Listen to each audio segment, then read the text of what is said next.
dark. You kept pushing on, but then you went too far. When your ship has sailed and all your dreams are lost, everything is wrong, you feel like it's your fault. Just remember, I will be there for you, baby. Remember, there's nothing out there to get you, don't forget it. When life throws lemons, just call me. Just call me. Just call me.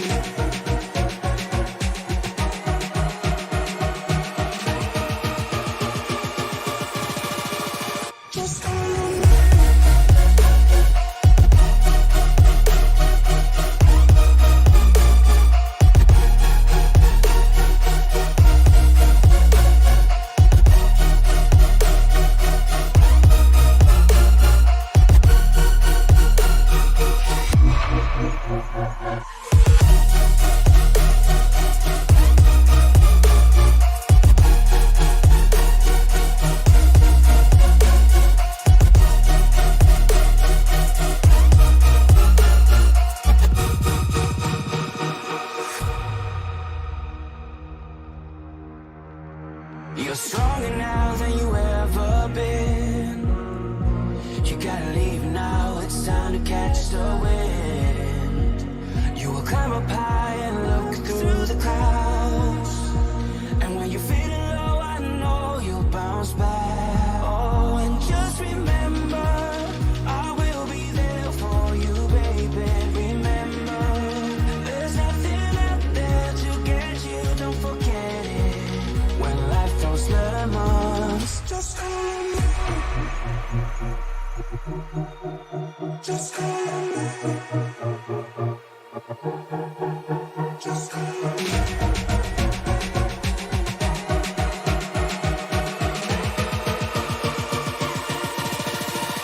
Just call me. There's nothing out there to get you, don't forget it. When life throws lemons, just call me. Just call me. Just call me.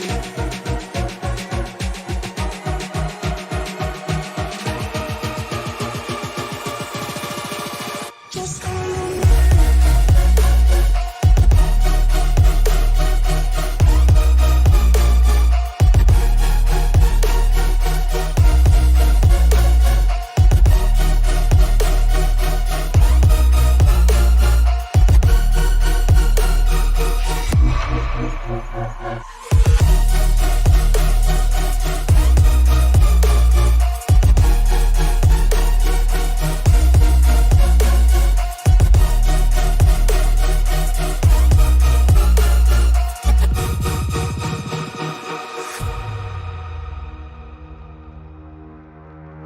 You're stronger now than you ever been.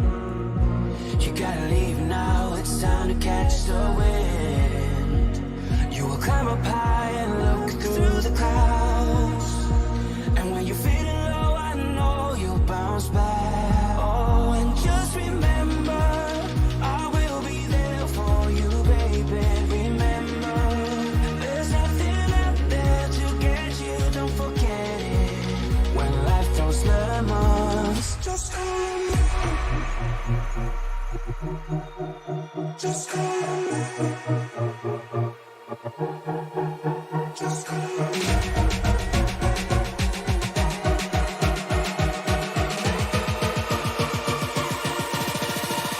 Just call me.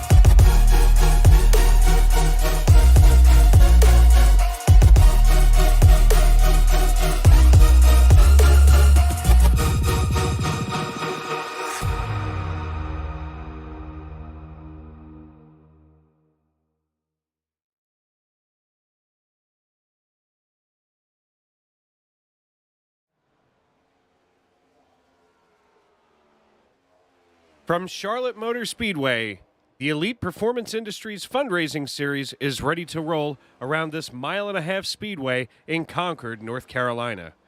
Good evening, everyone, and welcome to the Esports Broadcasting Network. Tonight, we are raising money for an amazing cause as the iRacing community rallies around Ayla and Chase, who lost their life partner and father to mental illness. This should prove to be an exciting night for racing and family building here in the iRacing community.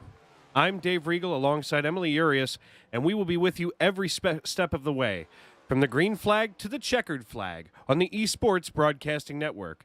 And folks, we just want to welcome you here to Charlotte Motor Speedway, as this cause tonight was something that came together very quickly with ESPN and EPI, and we quickly did this because this is an important cause tonight, as the iRacing community is like a giant family.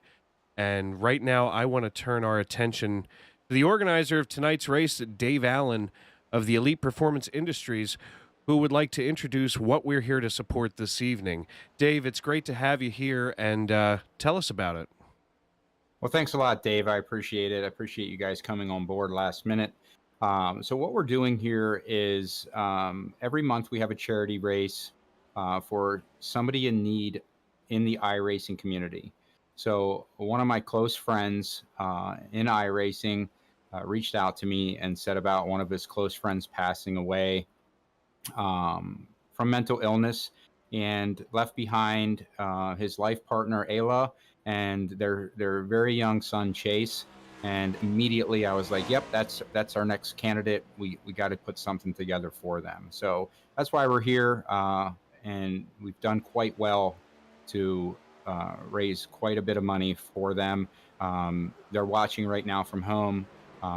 And just wanted to say that our thoughts and prayers, everybody in the EPI community has been praying for them.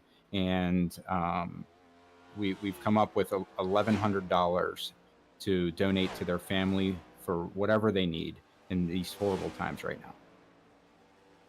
And Dave, just to reiterate, although that you have already raised that $1,100 to this point, there is a PayPal link that's available if you go on to PayPal at dmallen79@gmail.com. That is D-M as in Mary, ALLEN as in Nancy, 79@gmail.com. Look that up on PayPal, and please consider sharing a little bit of what you have with our cause tonight.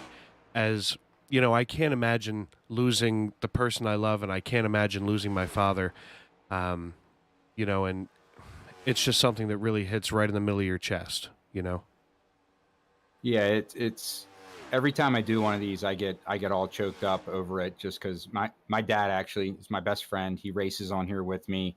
And I mean, I just can't imagine what they're going through right now. So this little thing that we're doing together as a community is, in my eyes, it's, the least thing that we could do for them.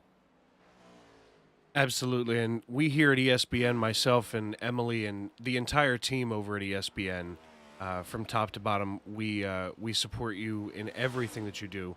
We're glad to have you with us tonight, and we're glad that you chose us to take care of this for you, because realistically, we look at ourselves as stewards of the iRacing community. We're here to make sure that the word gets out, that the message gets out, and that the racing is exciting. Absolutely. And again, thank you so much for doing this for us. It's extremely professional broadcast.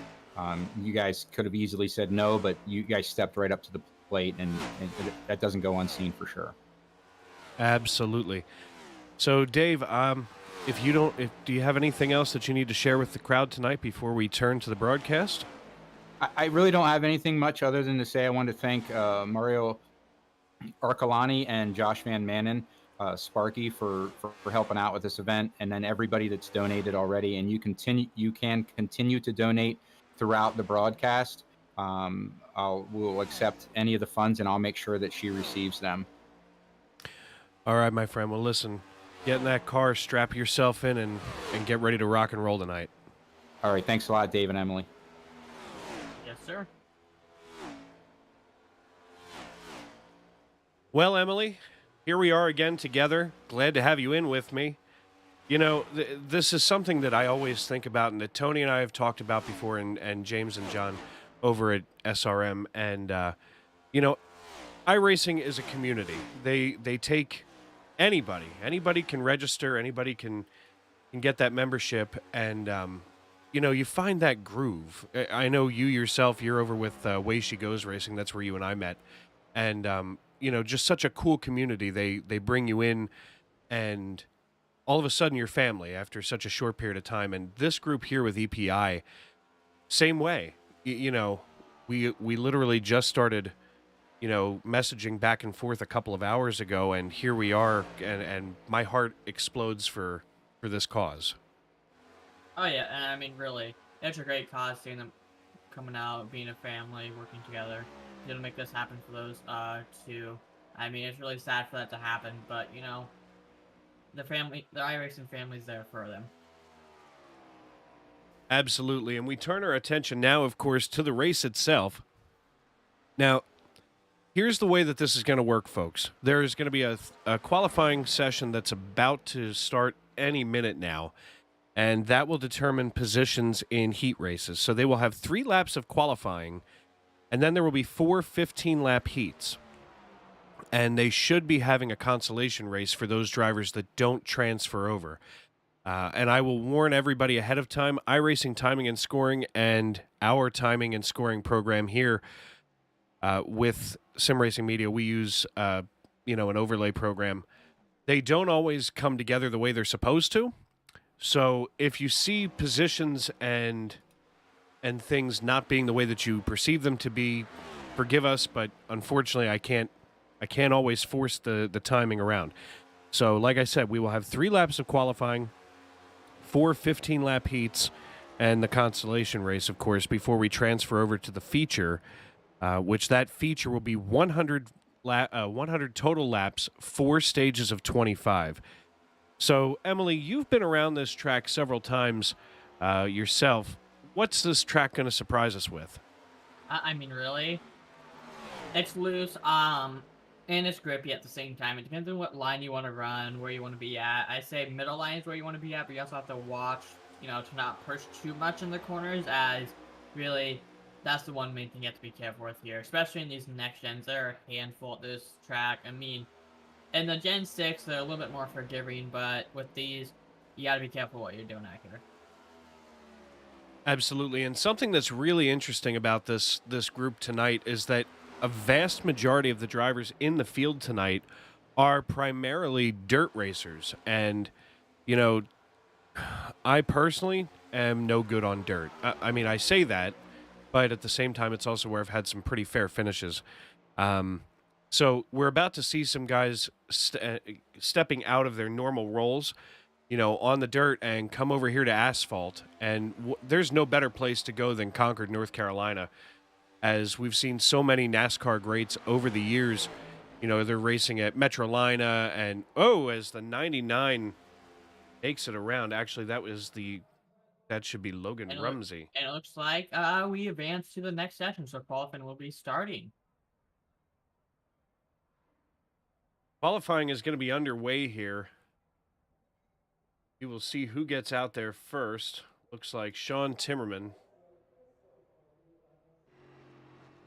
going to go out. So we'll be cycling through these cars as they make their way around. Anyway, as I was saying, Charlotte Motor Speedway is a really unique place, to transition from dirt to asphalt, as we've seen so many NASCAR greats, transition from, the local southeastern dirt tracks over here.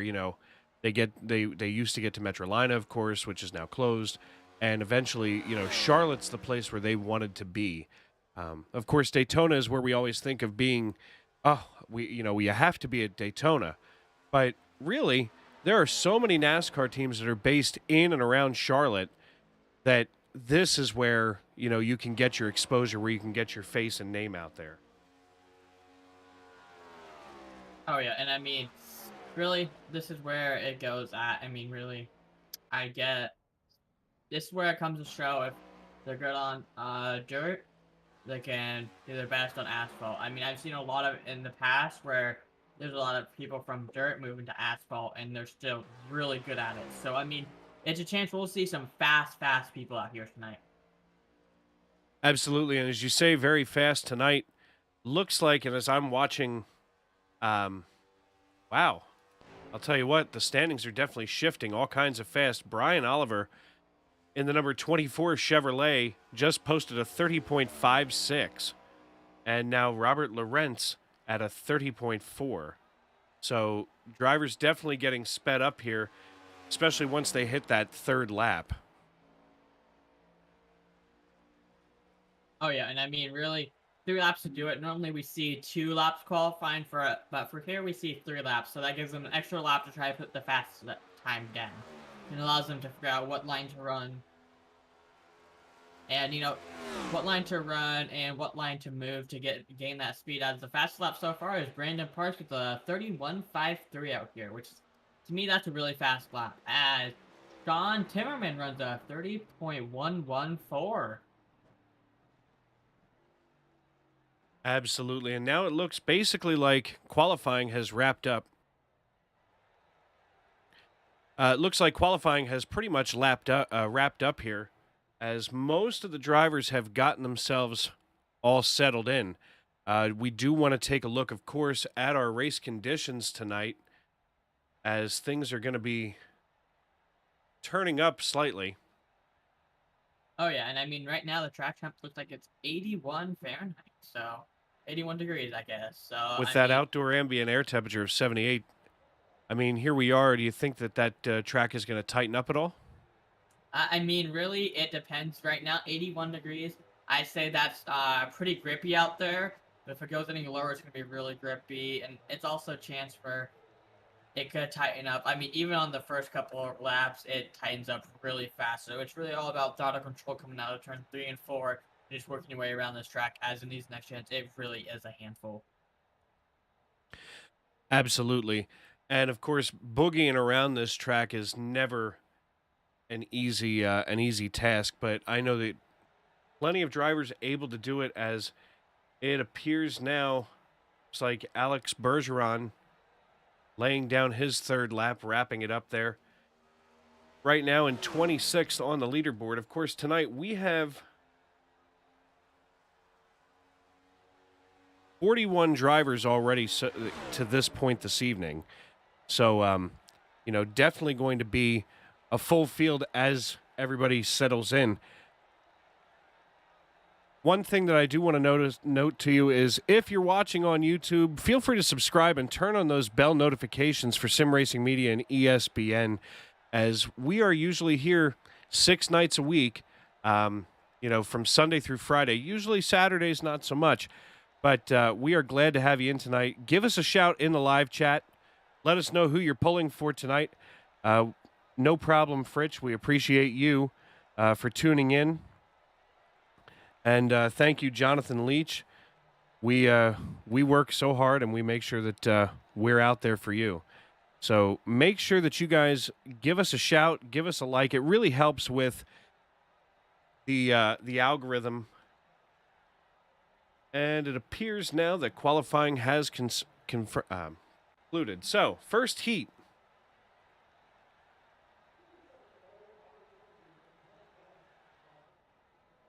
And the first heat will include, let me see here. The first heat will include Adam Hare, David Allen. In the 13th, Barrett Polhemis. In the 79th, number 4 car, Logan Rumsey. 71, Wade Field. 24, Brian Oliver. 39, I believe it might be Dave. 7, Taylor Wineland. 32, Jesse Gahering. 33, Chad Sinner. 29, Sean Brown. And that's going to be your 11 drivers for this first heat. So 11 drivers in this first heat of 15 laps. Now, basically, you're going to see these all the top 6 drivers, if I understood correctly, transfer into the feature automatically. And then, of course, we will have that consolation race at the conclusion of the heats to fill out the rest of the feature field. So definitely going to be an interesting setup tonight, something that we don't usually see in most of our league races, heat racing and things like that, as the drivers are getting themselves all set up here. And we're going to move through that starting lineup one more time as we take a look at Adam Herr from Clarkston, Michigan, driving the number 84 Chevrolet, followed by Brett Polimas in the number 79 Chevrolet, and David Allen in the number 13 from Seven Valley. Logan Rumsey is in the number 4 Chevrolet. Looks like a whole bunch of Chevys tonight, which, of course, I know that's not really your thing, Emily. I know that you're a Ford girl. But I mean, the Lawrenceburg, I can go both ways. The Lawrenceburg, Indiana native Wade Fields out here in the number 4 car, followed by Josh Van Mangen from Bodran, Iowa. Brian Oliver in the number 24. Jesse Garing, as you had mentioned. From Burr Ferry, Louisiana, we have Tyler Wineland in the number 7 Chevrolet, Chad Sinner in the number 33, and Sean Brown in the number 29 Chevrolet. So, again, something that we don't usually see, where this entire field is Chevrolets, cool. I mean, that works for me.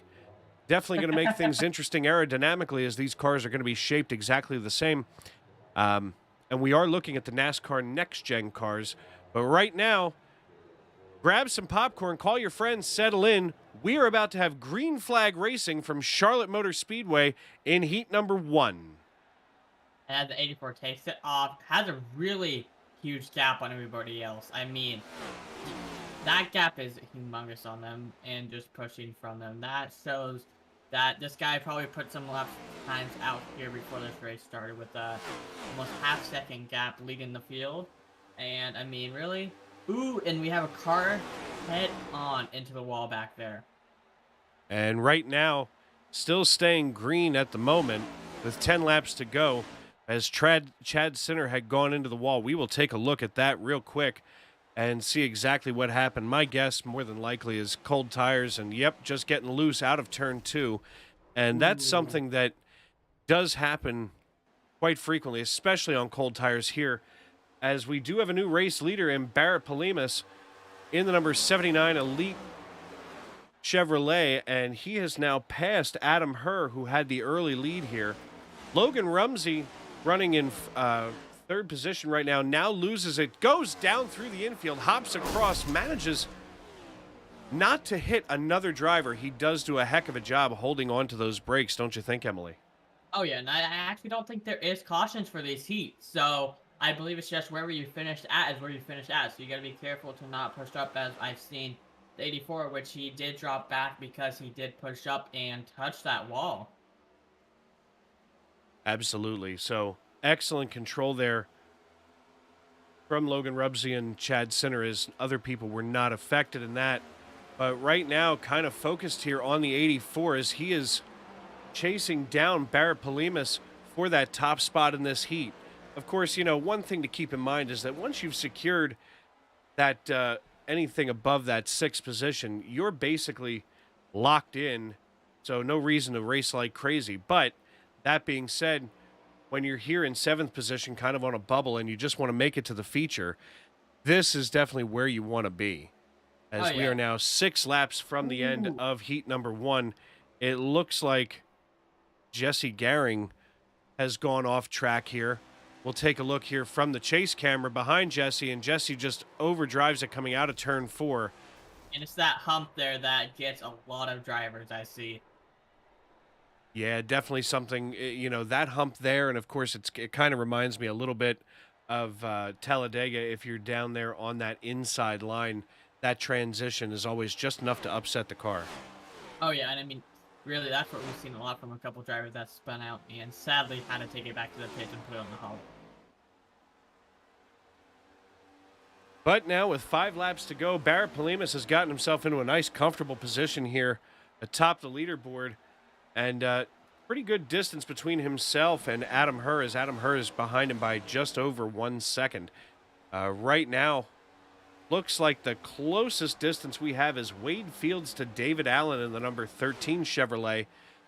And he, of course, is down by just a half a second over Brian Oliver. And I mean, really, that goes to show that these guys are fast. These guys, you know, been out here, ran these cars before, and I mean, still yet, they still got at least 3 laps left to go. So they're not done yet. They still don't have that spot exactly locked in until they get across that finish line. Absolutely. And with 3 laps to go, Barrett Polimas logging laps far above everybody else right now in the field, as he has now opened up a 1.8 second gap over second position, Adam Herr, and now David Allen, as Adam Herr and David Allen getting ready to exchange blows as they are going to go at it hammer and tongs here for that second and third position as we see them coming down through turn number 3 and 4. And David Allen actually put down a 30.080. Look at these drivers coming through the tri-oval, getting ready to line themselves up one more time with 2 laps to go through turns 1 and 2. They are not willing to give up any track position right now, Emily. Oh yeah, and I mean, really, yes, you're locked in the top 6 once you get to that position, but really, you still want to push for first place because that still decides where you're at on the gridding.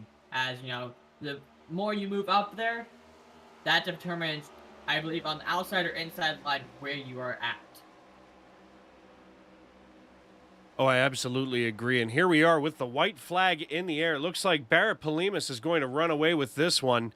But David Allen and Adam Herr still not done exchanging blows as they go down the back stretch, as Adam has about, just under a half second distance. But I unfortunately think that David Allen is going to have the edge here. As we look right now, we see your Heat 1 winner, Barrett Polimas, cross the start-finish line, and that will lock him in, of course, for the feature.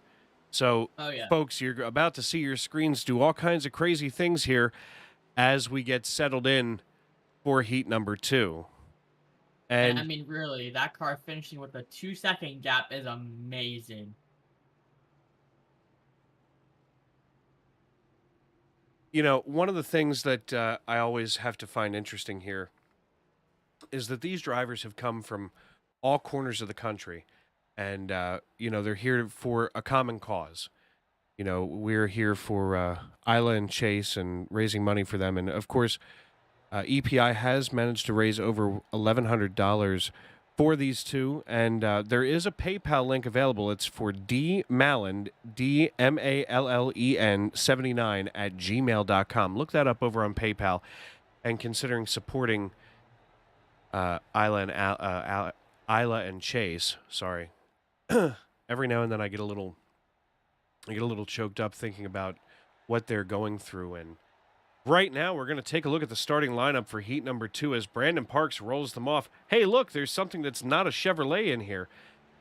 Brandon Parks it's a Toyota. Brandon Parks from Waterford, Michigan leads us off with Justin Laxton in the number 53 Chevrolet in second.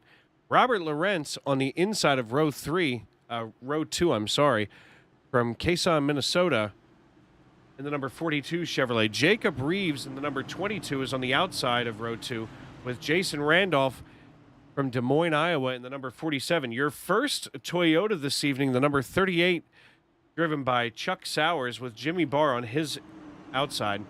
Michael Farron in the other Toyota in this field tonight, in the number 25 Toyota, and Eric Steele and Jason Bellis bring us all the way there in that 9th and 10th position. So glad to have these drivers with us tonight. Of course, Jason Bellis from Grand Island, New York, definitely going to be racing from the back here, but I've got a feeling that he's got a pretty strong car tonight, Emily. Oh yeah, and I just got some information. These are open setups, so yeah, that's going to be interesting to see how the all these cars are, what setups they're running. I mean, hopefully they're running EPI setups, right? Absolutely. Strap in. The man in the stand has the green flag in his hand, and we are underway in Heat number 2 from Charlotte Motor Speedway. And, something that I do want to make sure that we're paying close attention to is why we're here. Of course, as these cars are out here, and they're having a blast tonight out on the track, these dirt drivers that have come over to asphalt, they are here, of course, all of us are, to raise money for our friends Ayla Blackburn and her son Chase. And Ayla had lost her partner to mental illness, and Chase is their son. So, of course, Chase loses his daddy. And, you know, as a father myself, it it hurts my heart to think of being away from my children for any minute. And I know that, even with my own dad, I couldn't imagine, being without him. So these folks are genuinely hurting. And we here in the iRacing community stress every day that this is a family, it's a community. These are people who are like minded individuals. And we want to make sure that we are lifting them up in support because it doesn't end it doesn't end with life. It continues on. There are people every day who are coming together and loving on one another and being a part of one another's lives. And this is just as important to make sure that we are a part of Ayla and Chase's lives because you're not alone. We're here. We're holding you up and we're holding your hands as you get through the toughest time of your lives. And speaking of tough times, it looks like Jason Randolph is going to be having a tough time holding off Chuck Sowers, Emily. Oh yeah, and I mean, really, it's just a battle that's going on between all of them. All of them looks like to be having evenly set up for the person they're racing, battling for the position. So they're just going back and forth doing it, but they still got to be careful with overrunning that corner. I mean, as you see, they're sliding up and almost touching that wall.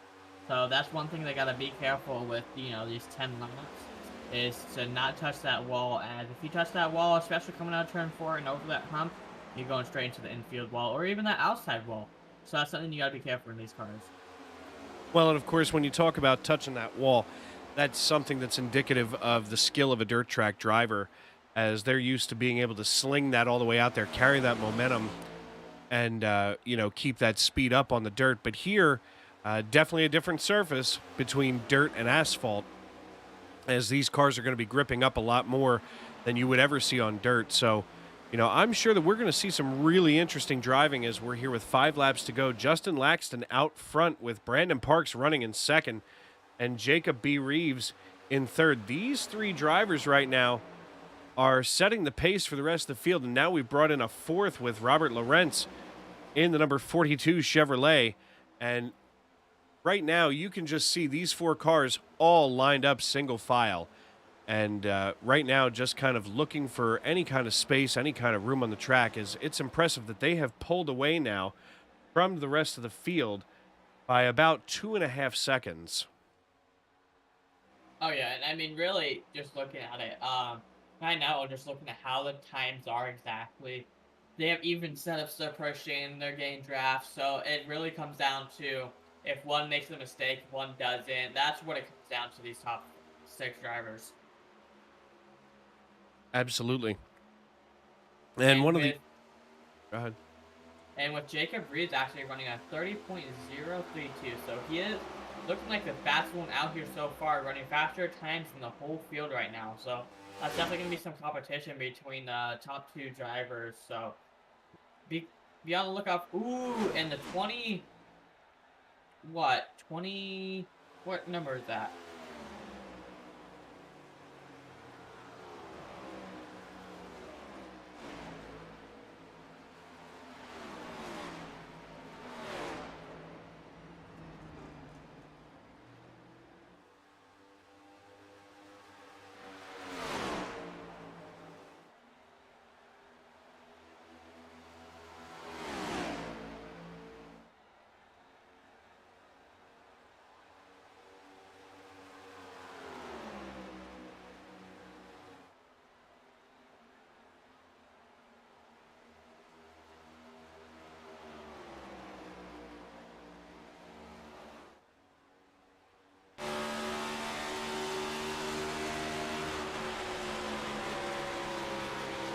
Yeah, and I mean, really, coming down to the wires, coming down to the huge back so you can run the clean line, if somebody's going to make a mistake or not. But really, now, it looks like we got Brandon Parks finishing out and winning the stage 2.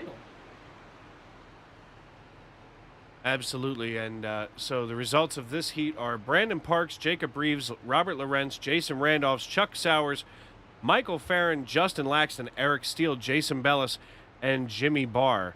So those top 6 down to Michael Farron will transfer to the feature, and of course, the remaining drivers will go to the consolation race. So, folks, buckle in. We're going to get ready for the next heat, for heat number 3. And one thing that everybody should probably keep in mind as Sean Timmerman takes the grid here. So EPI, the Elite Performance Industries company, they are a setup shop that's very unique. Many of us here in the iRacing community, especially that race in open setup format leagues, you can buy a setup from Maconi or, VRS. There's a million different setup shops out there, but I'll tell you what makes Elite Performance Industries different from everybody else. They will take the time, once you buy the setup, they can get you full one-on-one time setup with any builder for a tutorial. So, say for instance you're buying this setup and maybe you're not comfortable with it. Maybe they can show you how to be comfortable with it and basically tutor you into being a more competitive driver. Definitely something to take a look at, as I can only speak for me, Emily, but sometimes I really need that tutorial because what I feel is natural to me is not helping me get, boogie around that racetrack any faster. Okay. Really, sometimes you might need that little nudge to help you figure out, what you need at apex, what you need around the corners at, just to help you be able to get that exact time and be able to be out there on that lead lap. I know a couple times myself, I hate to admit it, where I might need some help for how to run this setup, how to go into the turns, how to not burn up those tires where I'm turning slow at lap 30. So it really just depends on how you feel with that setup. And with these guys, they bring it home. They even take you in a custom lobby. I've had it myself where they help me out with the setup. I think it was Chicagoland. I had troubles with the setup, and they helped me out with it. So that's one thing that you guys are really great at doing. Absolutely. And the number 69 Chevrolet of Sean Timmerman with our first Ford of the evening on the outside, driven by John Helms, and the number 23 Ford Mustang takes the green flag here in heat number 3 at Charlotte Motor Speedway. And we have one and we've got off. And we will take a look at that in just a moment. That would be Merle Gehring. And we can see just at the moment of takeoff, looks like he might have just been pushed down there a little bit or got a little nervous and down through pit road. But as you had mentioned earlier during pre-race, Emily, correct me if I'm wrong, there are unlimited fast repairs? Oh, yeah. So that means unlimited fast repairs, unlimited exits, and I believe unlimited tires. So really, here, 25 laps, especially for the main feature, it's going to be a fun race, definitely, to say so the least. Unlimited fast repairs means people's going to be aggressive, people's going to have fun, people's going to be start pushing the cars, It's a fun race. It's meant to be fun, not to, be a really serious race, and that's what we want out here. Absolutely. And right now, taking a look at Alan Dobbs being chased down by Jason Waller Jr., who is chasing him down like it looks like Alan must owe him some lunch money, and Jason wants a piece of that. As they go into turn 1 and 2 here, as they're rolling through turn 2, you have to remember, here, when you've got just so few laps on those tires, and of course not a whole lot of practice on the track itself, that turn 1 and 2 can be quite treacherous overall, mostly because of how loose it gets going into turn 1. And it tightens itself up coming out of 2, but my goodness, that is treacherous on a good day. Oh, yeah, and this track, it's a handful, especially in the next gens. Just like I said at the beginning. Coming at Charlotte, you gotta expect to be loose, tight, anywhere at all. And that's the problem here, is, we see some of these guys loose, tight, at any point of these turns. So, you gotta hit those turns perfectly to be able to exit those turns perfectly. Folks, if you're just tuning in on YouTube, I'm Dave Regal alongside my broadcast partner this evening, Emily Urias. We are watching Elite Performance Industries charity race for Ayla and Chase. And quite frankly, we have seen some really good racing tonight early on in these heat races as we are in heat number 3 of 4. These 15-lap heats will determine who races in the Consolation Race, of course, and the results of all of those consolation races and the heats will determine who enters the feature. If you are watching us on YouTube, I see 30 folks watching us live now. Feel free to subscribe and turn on those bell notifications and give us a little bit of a boost there in that YouTube algorithm, as we are usually on the air 6 nights a week. And I'll tell you what, there is a ton of racing available on Sim Racing Media. Oh yeah, and I mean, especially this weekend, we have, I believe we have the iFormula race following ISNF's Coke 600, which means it is a full race, guys. So 400 laps at Charlotte, again, the same track, but it will be in the Gen 6 cars. Yeah, I have to say, if I was looking at 400 laps here at Charlotte, I would probably think maybe this is the day I use this as a drop race, because that's a heck of a long, that's an endurance race for sure. And here we are on Friday night, of course, over on our other network or on our other channels here on YouTube. We have the Circle B Diecast Super Speedway series that starts usually at 8:30 p.m. Eastern. The Wicked Sim Racing series is at 9 p.m. Eastern. And at 9:30, the Kool-Aid Monster Next Gen Cup Series is. Now, tomorrow, we are off for the day. That's usually one-time shows. You know, if you have a league or a cause that you would like to get broadcasted, we are available for that with ESPN and Sim Racing Media. But generally, that's kind of our night off. But if you have something that you want to get out there, a cause, especially something so important like this for Ayla, Blackburn, and Chase, reach out to us. Give us a shout on Facebook. Send us a message, and one of our amazing staff members will get back to you. Then, of course, on Sunday, we have a quadruple header with the IFL at 3:30 p.m., ISNF at 5:30. Fired Actually, ISNF will be at 2:30. Because it's the 600. Yep, You're right. It'll be a 4-hour-long race, and I will be racing in that. So. And we have, just as a quick look here, the white flag has waved in heat number 3 as John Helms and the number 23 Ford is bringing it all the way home. We'll see him come across the start-finish line any second now as he exits turn 4. The camera lights start flashing like crazy, and John Helms, your heat number 3 winner, followed by Alan Dobbs, Sean Timmerman, Jason Waller Jr., Randy Fritsch, William Grossbeyer, Kevin Miller, Merle Gehring IV, Rylan Pearson, and Caden Folkerts. So that concludes heat number 3, as we have finally seen our first Fords of the night, those blue ovals making an appearance in the number 99, driven by Rylan Pearson, and, of course, your heat winner, John Helms, in the number 23. And that brings up heat number 4. Heat number 4 is going to be pole positioned by Colton Zimmer, followed by Mario Ercolani, Liam Garrison, Dale Duke, Frank Flores III, Aiden Bierlein, Alex Bergeron, Tanner Butler, David Allen, and Jeffrey Edwards. So this time, a bunch of Chevrolets and Fords. So it looks like, and correct me if I'm wrong, there are probably only two Toyota Camrys in the entire field, Emily. I believe so. I mean, really, people love their Chevys, and I like seeing a Ford winning that last heat. But yes, this will be our last heat for the night. Then we're going to Consolation, where only one will have the chance to be able to go into that 100-lap feature. So that Consolation is going to be hectic to find who's going to win that one. Absolutely. We've got 10 laps left in this heat as Colton Zimmer brings the field down here on the inside. Glad to have you all in with us tonight. We were just going over the Sunday night NASCAR, or the Sunday NASCAR schedule here on ESPN.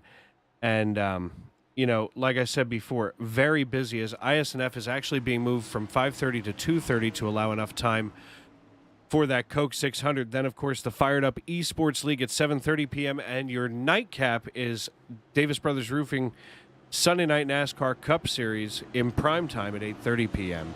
So plenty of excitement left this weekend, of course, with that quadruple header. We'll get back to what's going on in the beginning of the week on Sim Racing Media and ESPN. But right now, we're going to focus on Colton Zimmer in the '09 Chevrolet as the pace car is about to dive down pit road. Everybody's checking their belts one more time, gripping up that wheel. The man in the stand with the green flag in his hand waves it wildly, and we are under green with 10 laps to go in this fourth heat. Ooh, and a wreck already. Definitely a cold tire situation, as it looks like Liam Garrison was wrapped up in that one. We'll take a look back here and see just what might have happened. As it looks like Liam here in that number 10 here in the middle of your screen just comes down in front of the 31 of Frank Flores and wraps him up, and of course sends himself spinning down through the infield. But Colton Zimmer out to a nice healthy lead of 1.2 seconds over Alex Bergeron, which is one of the larger leads that we've seen tonight. But my goodness, look at this knot of cars right back here between Dale Duke and Tanner Butler, with Aiden Beerline right here in the number 30 Chevrolet. Of course, right now on your screen, it's showing the number 5 Chevrolet, as that is not a custom paint number. That's a whole nother thing that we can get into during the feature race. But Aiden here in the 5 goes single file in front of Dale Duke, and Dale now has a rear view mirror full of Tanner Butler in the 81 Chevrolet, and it looks like Tanner is going to fall into line as well. And can I say that it looks like they're trying to go Chevy, Ford, Chevy, Ford, Chevy. I don't know. I mean, just a little stagger action. I mean, if you were going to organize things, that would be the way to do it. I actually think man, I kind of like seeing Fords out here, in my opinion. Of course you like seeing Fords. Folks, just as a disclaimer, Emily is a Ford aficionado. She loves the blue ovals from Dearborn, Michigan. But me, quite frankly, I'm a Chrysler guy, so I don't really have a horse in the manufacturer race. I'll drive anything that looks nice. Yeah. And we see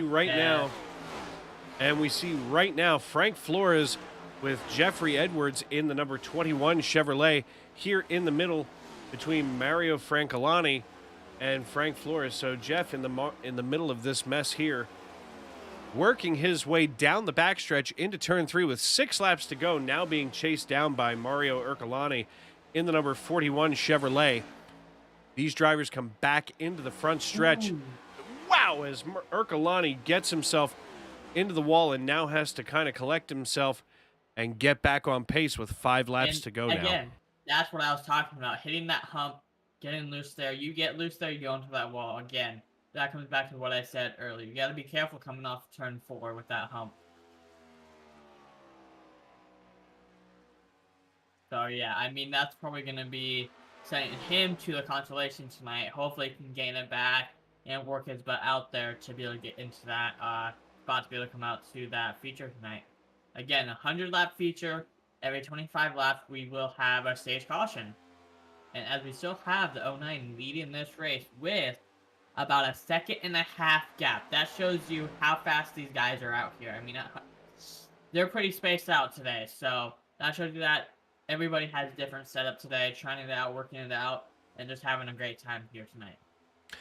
Absolutely, and taking a look here back at Frank Flores again in the number 31, chasing down the 14 of David H. Allen in the, David Allen being chased down by Frank Flores. Looks like Frank was able to draft right up to the rear of Allen here. Of course, Flores in the number 31 Chevrolet chasing down the Ford sponsored by Elite. And I'll tell you what, looks like David Allen has his hands full here. I mean, right now you can see from the rear bumper looking back at Frank Flores, Frank is not willing to give up at all as he even catches a little bit of grass and doesn't lose any speed. That is one tough machine tonight. Oh yeah, I mean really these machines out here with what setups they're running, I mean you can even see how equal both of those setups are. They're both running back to back, pushing each other, getting close to each other, even drafting each other. So they must be running really close steps to be able to do that. And you can hear even in that cockpit that feathering of the throttle definitely helps trying to get around here as the white flag is waving, and Colton Zimmer at this point looks like he is going to finish very strongly with a 2.2 second lead over Alex Bergeron. And we can see him getting ready to swing out through turn 4, back into the front stretch. The flash bulbs go, and he crosses the start-finish line as your heat number 4 winner, Colton Zimmer, followed by Alex Bergeron, Aiden Bierlein, Dale Duke, Tanner Butler, David Allen, Frank Flores III, Jeffrey Edwards, Mario Urcolani, and Liam Garrison. And folks, if you are watching in YouTube, I do see the live chat getting pretty active here as Beerline Racing says, let's go racing, as well as Way to Roll Helms, Get Her Done Aiden. Everybody very supportive tonight and very chatty, so glad to have all of that going on. Now, we look at the consolation race. We're going to see those drivers that did not finish in the top 6 racing here for the final spots in the feature. Taylor Wineland going to lead this one off, followed by Justin Laxon, Kevin Miller, Frank Flores, Sean Brown, Jason Bellis, Merle Gehring, Jeffrey Edwards, Jesse Gehring, Eric Steele, Rylan Pearson, Mario Urcolani, Chad Sinner, Jimmy Barr, Caden Folkerts, Liam Garrison, and Logan Rumsey leading out your 17 cars here in the consolation race tonight. So I can pretty well expect that this is going to be a fairly exciting consolation race, Emily. Oh yeah, I mean 17 cars out here at Charlotte. It's going to be an amazing race to see all these cars battle. Again, remember, I believe, oh no, it says 16 to the feature. So, if I think I'm reading that correct. Can you correct me if I'm wrong? I'm pretty sure I'm reading that correct. I think that's 16 to the feature. So, I guess there's going to be one unlucky person that will not be going home. They will not be out there for the feature tonight. So, I guess there's going to be 16 people that's going to have to push it and stick it out there tonight. Absolutely, and we see from Tyler's car here, Tyler Wineland from Burr Ferry, Louisiana. He is sponsored by Elite Performance Industries, Big Tex Trailers, BAR Customs, Hammer Down Cinematography, and Helms Racing. So, looks like Tyler has plenty of support behind him tonight, as we have one car pulling down onto the apron to get back into line now. That looks apparently like perhaps the 99 on your screen. And it turns out everybody is going to make it into the feature. Oh, that's going to be amazing, I guess. I definitely heard some, I have my voice chat on there, and I definitely heard a lot of, people being, woohoo. So a lot of people were happy that they're going to be making it to the feature tonight. Ooh, what was that? Going to be kind of a confusing start here as Tyler Wineland takes off at the start-finish line. Everybody getting themselves organized as Tyler Wineland leads the field down into turn 1. But on the outside, Justin Laxton makes the move in the number 53 Chevrolet to go ahead and take the lead now of just about a half second. But shooting down behind him is Merle Gerling in this little knot of cars here, led by the number 11 Chevrolet, followed by Jason Bells and Jeffrey Edwards. So these 3 cars look like they are going to be duking it out yet again on the track, as Jeffrey Edwards is going to be chasing Jason Bellis down. Yeah, and at this point in this time, it's going to be whoever starts where in the feature. So that's what people are going to be racing here for, is what position they start, as it is, all of them coming there. So whatever position they finish is what position they're going to be starting off after the people that finish in those heats. Absolutely, and we see Jason Bellis and Jeffrey Edwards making their way around the number 27 And right now, looks like that Merle Gerling, number 11 Chevrolet, getting right there to hold off Jason Bellis, as Kevin Miller, who looks like, let me double check. Kevin Miller is in a car that is being scored as the number 3, but is actually the 27. Whoa! As the 21 of Jeffrey Edwards gets into the back of Miller. Miller now, to gather himself, is going to take that high line and get behind the 41 of Mario Ercolani. And we have a new race leader. Nope, never mind. Looks like Frank and Jason are going to be battling out back there.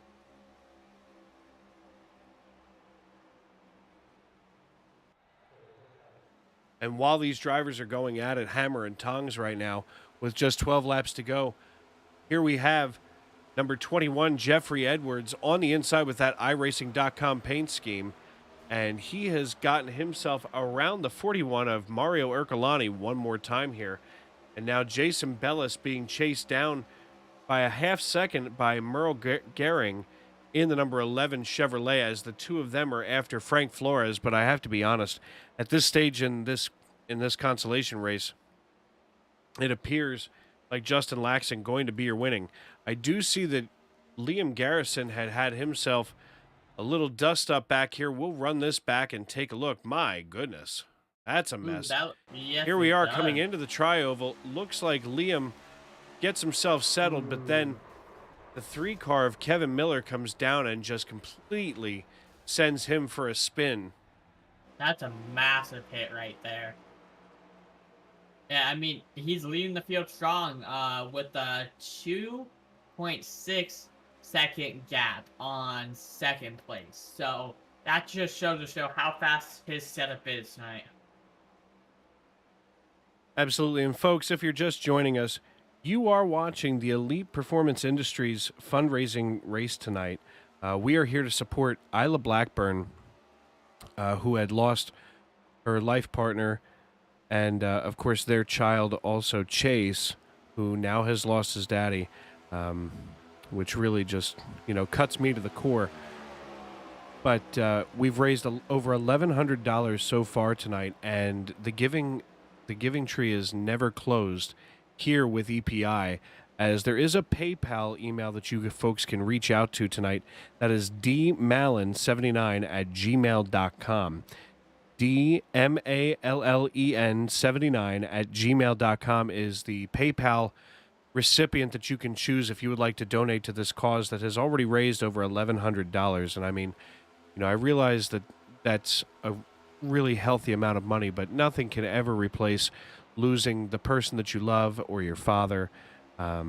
So we just want to make sure that you folks are aware that this race is for a good cause this evening, and EPI runs a charity race every other month. So, in June they will be racing another charity race. While on the months that they aren't running the charity race, they do run a money race, of course, to keep interest up and, get more people involved in the cause here.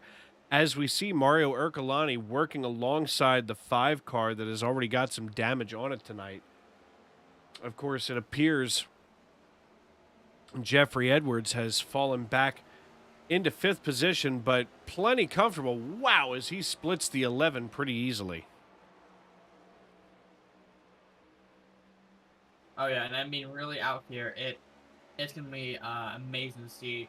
What is it? I believe like a 30-something car field or a 40 car field out here tonight.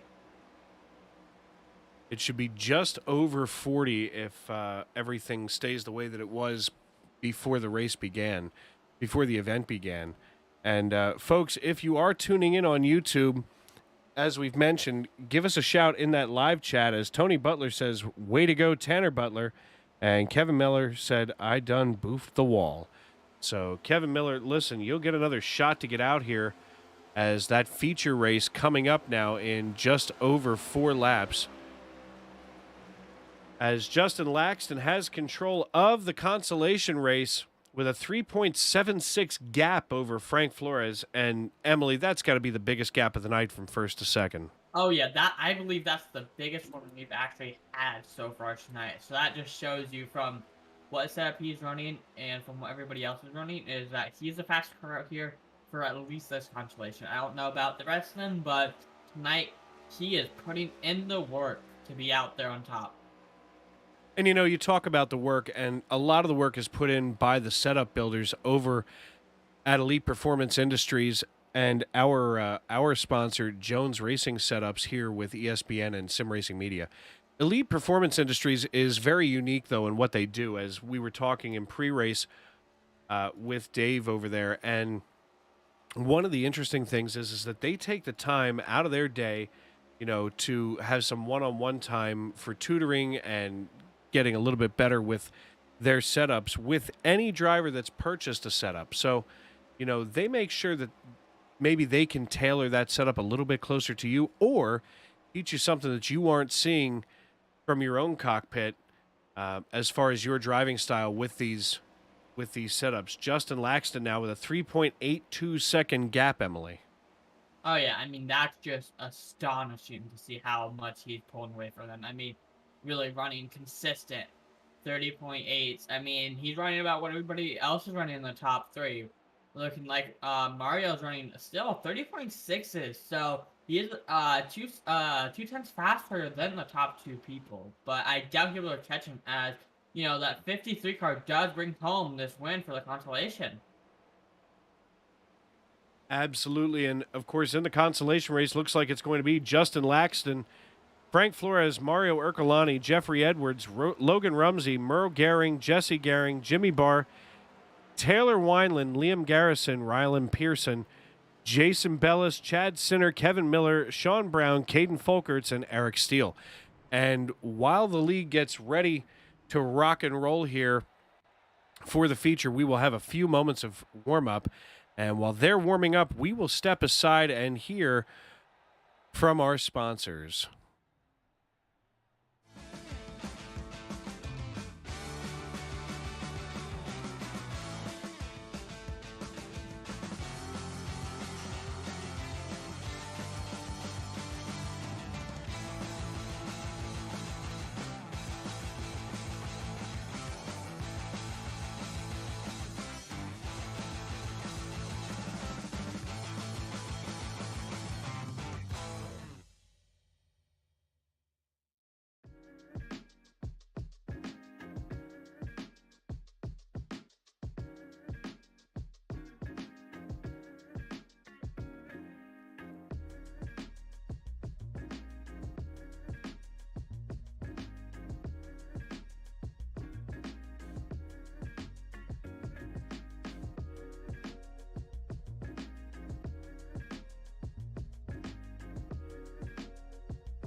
Drivers that took time, all of them within 3.5 tenths of each other tonight is going to be a very closely competitive race.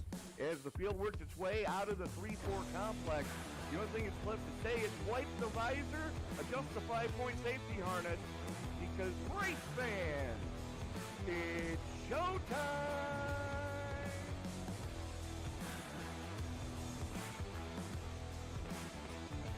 Amazing looking cars already. Green flag will fly. Oh, they're wrecking! Well, one thing that you're going to see at this track that we haven't seen the last few weeks is a surface that's multi-group. I think this is the first multi-group surface we're going to have. After an amazing race at Daytona, we now come to the West Coast and Auto Club Speedway in Fontana, California for the second round of the Way She Goes Racing League Cup Series.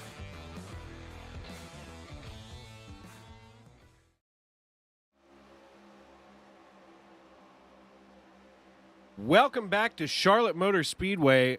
You are watching the Elite Performance Industries fundraising race tonight here at Charlotte on ESPN on YouTube.com.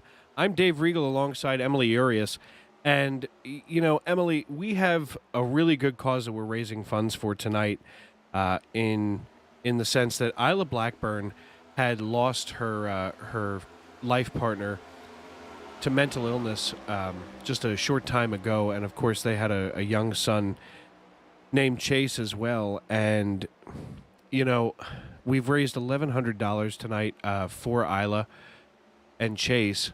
But there is still an opportunity over on PayPal. If you go to PayPal and you look up that email address, dmallon79@gmail.com, you can opt in to add to that $1,100 total, as we here at ESPN want to make sure that we're supporting the people who support us.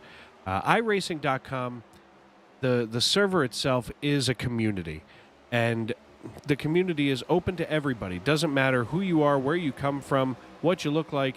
We're here as family. Many of us have never even seen each other in person, or some of us have never seen each other's faces, which is, of course, the case between yourself and me, Emily. But I've seen your face. it's. I mean, I'm kind of a camera guy, so I usually have my webcam on. But we are thrilled to be able to bring this to you tonight, as the starting lineup is now set. We're going to take a look at this grid as they come together.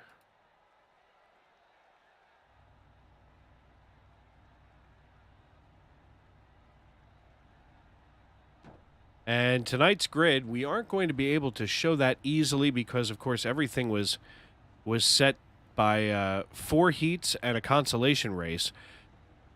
So we will go through this starting lineup tonight. On the inside of row 1, your pole sitter, Eric Steele, in number 43 Chevrolet, is going to be on the inside of row 1 with Sean Brown on the outside. Kevin Miller on the outside of row 2, on the inside of row 2 with Chad Sanner on his outside. Row 3 is Jason Bellis and Rylan Pearson. Row 4, Liam Garrison and Taylor Wineland. Row 5, Jimmy Barr and Jesse Gehring round out your top 10. Then Murrow Gehring, the 4th, in the number 11 Chevrolet, starting off in 11th. And on the outside of row 6, Logan Rumsey. Row 7, Jeffrey Edwards and Mario Urcolani. Row 8 is Frank Flores and Justin Laxton. David H. Allen is in 14th. 15th, William Groschbier and Michael Farron on the outside of row number 8, as everybody getting all set here. As Tanner Butler starting in 19th and Randy Fritsch rounding out your top 20, Emily. Yes, as we do have Tanner Butler. Give me 1 second. Tanner Butler starting 21st with Randy Fritsch, 22nd. Chuck Sowers finishing 23rd. Brian Oliver, 24th.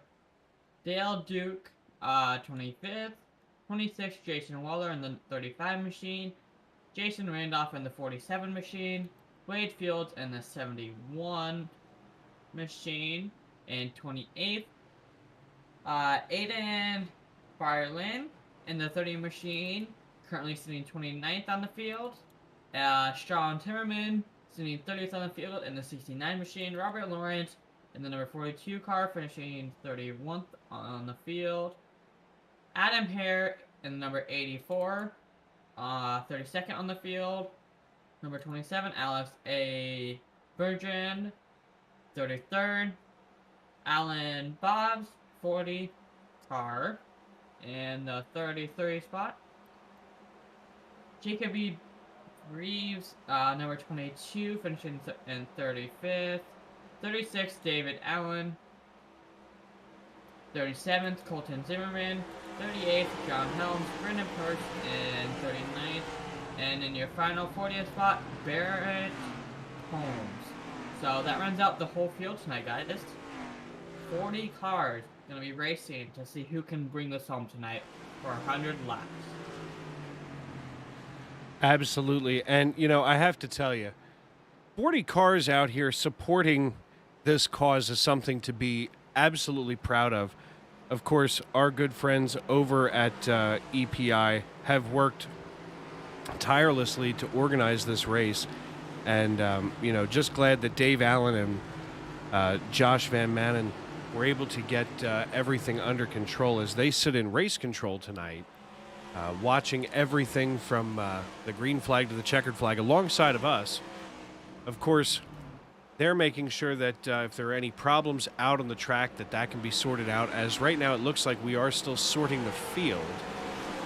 Yes, and I believe As they're we are extending the technically under, I was going to say, we are technically under caution right now as the field gets itself sorted out, and that will get things underway in just a moment. Like I say, 40 cars out here, it's going to be an interesting race, as well with unlimited fast repairs, unlimited exits, and I believe unlimited tires. So, yeah, these guys are going to start warming up their tires, wiggling back and forth, getting heating those tires to be able to run out here and run fast.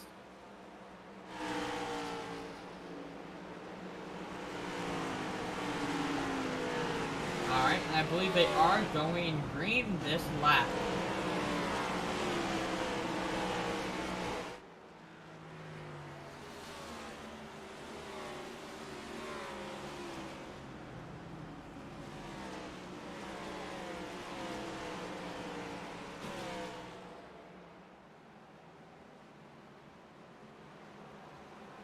Actually, I do not think we are going green yet. Maybe not. I don't know. It's a possibility if they can get everything sorted out before we get into turn 3.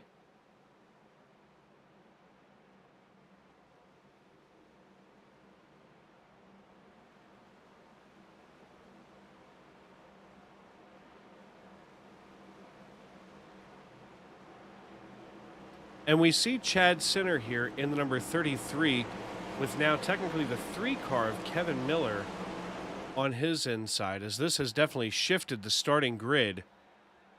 And we see the pace car lights being out. We will see everything shift here pretty quickly, as there are some cars that are laps down right now, but that will all get sorted out once we are green flag racing.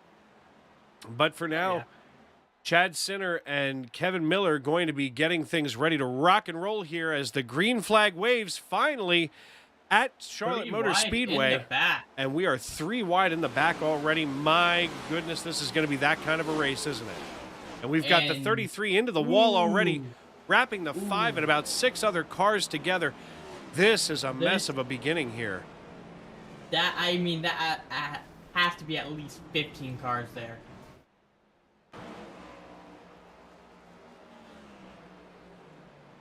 And I just heard one of the drivers in chat say, that's one quick fix down. So, I mean, really, like I said, this is going to be a really fun race. Hopefully they'll be able to, get some green flag runs. That's what we want to see out here, too. To see everybody have fun, get out here, be able to run clean and stuff. But with 40 cars on the track, it's going to be kind of hard. So, yeah. And we do still have Kevin Miller in the lead. But let's see who that took out for that wreck. Give me 1 second. I believe that took out, I think, 15 cars. So we have John Helms, David Allen, Tanner Butler, Dale Duke, and a lot more that had to come down pit road to get that fast repair. As again, like I said, there are limited fast repairs and tires. So they're going to be out here. It's kind of like a demolition derby, having fun.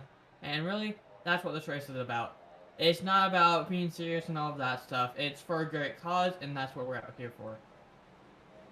Absolutely. And Emily, you couldn't have put it any better. I mean, we are here for a great cause on ESPN and YouTube, bringing you the Elite Performance Industries fundraising race tonight, as we are here for Ayla Blackburn and her son Chase, as they lost not only a life partner but a dad. And for so many of us in the iRacing community, especially myself and several of us at Sim Racing Media and ESPN, we're parents, and that cuts us to the core when we understand that there's a little boy out there who is missing his daddy, and no amount of money can bring a loved one back.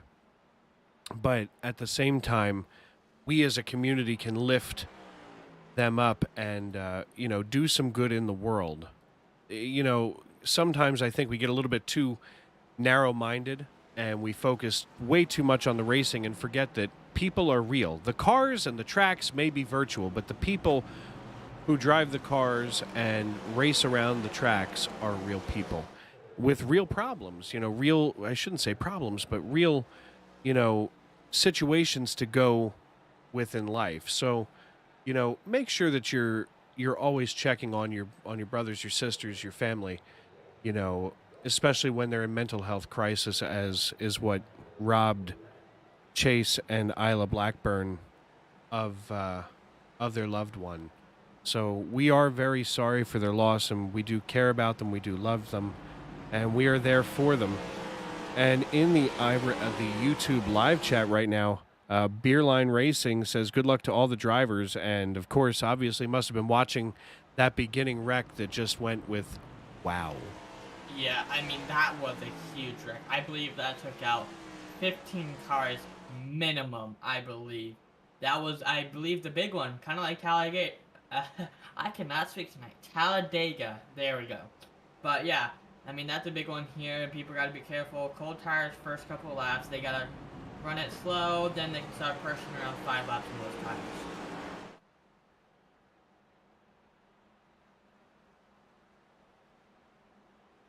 And I believe I might be going single file. I do not know yet.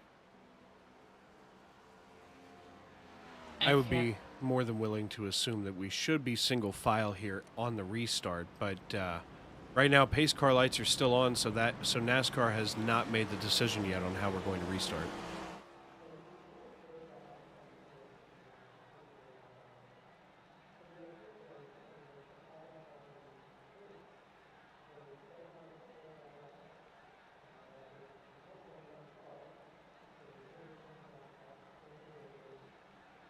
Yeah, and I mean, that's gonna put at least a couple of cars a lap down. I mean, looking at it, Kevin Miller is your current race leader with, I mean, really sitting a lap in, but still, being laps here is pretty nice as well. I mean, they're really not for points again, as this is for a great cause. It's just a fun race out here to get a big group of the iRacing community to have fun, work together, have a little bit of fun. That's why, again, there's limited fast repairs. It's just to, wreck people, have fun. It's great lap at the end of the day.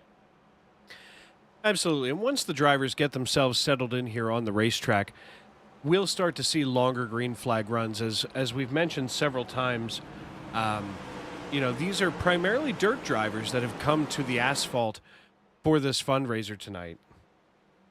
Oh, yeah. And, I mean, really, that's a big change coming from dirt to asphalt. Personally, I actually did that too a while back ago. I came from dirt to asphalt, and that was a whole different story. I mean, you're used to doing slide jobs, having that back end out. Here, you kind of have that back end out, but you can't have it out as much as you can on dirt course. If you have it out that much, you might as well go on the wall. Absolutely. And I mean, with 40 cars in the starting lineup tonight, we do have to remember that although that this is a 1.5 miles long, not a whole lot of room out there on the racetrack, as Kevin Miller now, your race leader here on the low side, getting ready to take the green. The man in the stand has the green flag in his hand, and as they enter the Geico restart zone, we have green flag racing again here at Charlotte Motor Speedway, as Liam Garrison now hops out to take that lead away from Kevin Miller. And Garrison now with Miller flirting with that blue line, as, he's definitely got to be careful down there.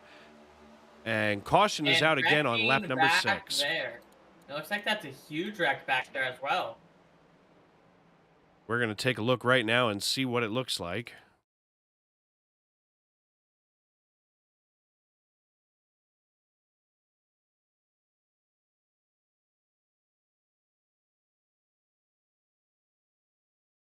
And we're taking a live look here or not a live look, but a replay look here at Colton Zimmer. In the middle of your screen, that white car, he comes down and gets hit from the rear by the 53, and it just starts that chain reaction that we've seen so many times in iRacing. And, of course, as we take a look from above, we see that white car that we were just focused on and the sheer mayhem that just erupts around him. So, unfortunately, definitely something that you don't like to see so early in a race. But like you had been talking about, Emily, um, unlimited fast repair, so those drivers should be able to get out with some quickness. Oh yeah, and I mean that's the other thing that too is some of them are gonna be reckless. They're gonna be like, oh, I got a crash repair in the back pocket. Again, you still don't want to caution. You still want some green flag runs where you can battle people, have fun. That's what they want to have out here. And I just think they need a little bit of time. They haven't driven with these people, so they just need to get used to how people drive, how people take corners, and really, that's almost every league is though. The first couple races are rough, and that's how you learn from those drivers to be like, okay, this is where they brake at, this is where they slow up at, and that's how you make friends, that's how you become family.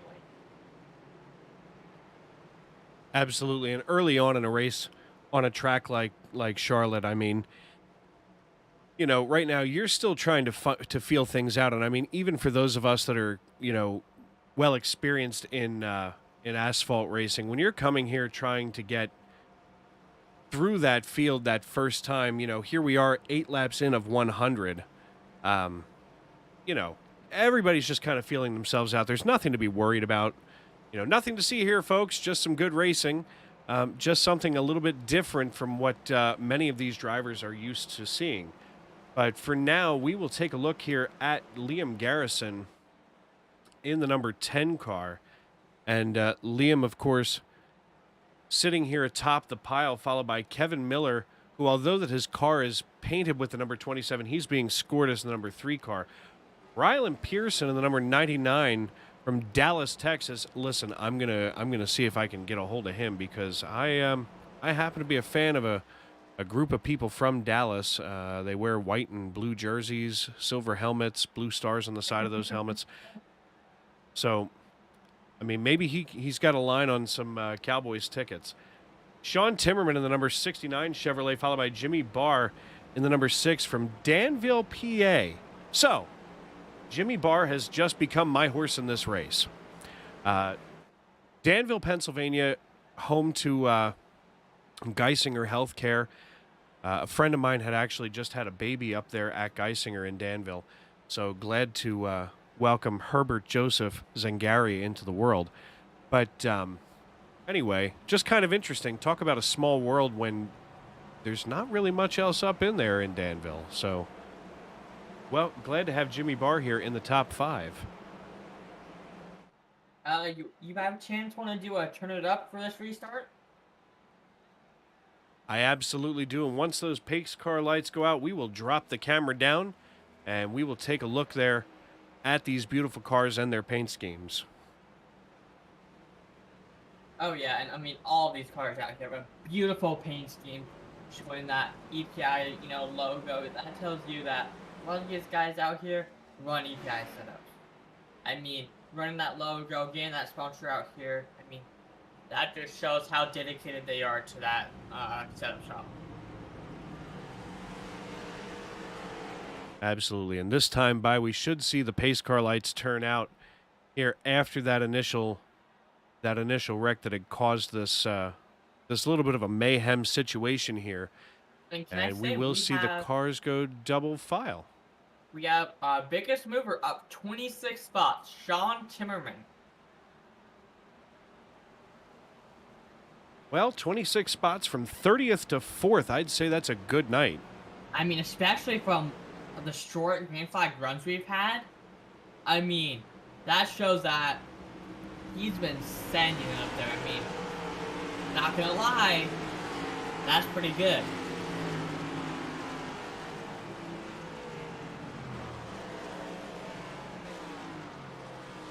Absolutely. And as these cars come down the backstretch before this green flag waves, we're going to see these guys take their time this time and make sure that they get a nice smooth restart, which of course is the key to a good green flag run. Oh yeah, and that's really what they want to do. They should, take it easy for the first couple of laps, get some heat in those tires, be able to make those tires stick to that ground and be able to go around those corners without having to slide up, hitting that hump, and just being really careful. So that's one thing that they need to really watch out for and get some, heat in those tires. That will help them a lot out here. Absolutely. And Liam Garrison now going to bring them down through. The pace car dives off. And we are about to be under green at Charlotte once again on lap number 11 when they cross the start-finish line. They come through the Toyota restart zone, and we are green flag racing again. And folks at home, as these drivers get themselves all wound up to get around this track, we are going to step aside and turn it up.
Oh, and we see Adam Hurd take a spin around here on lap number 14 of 100. So we will come out of this turn it up now, as all kinds of mess has now happened with 14 laps logged.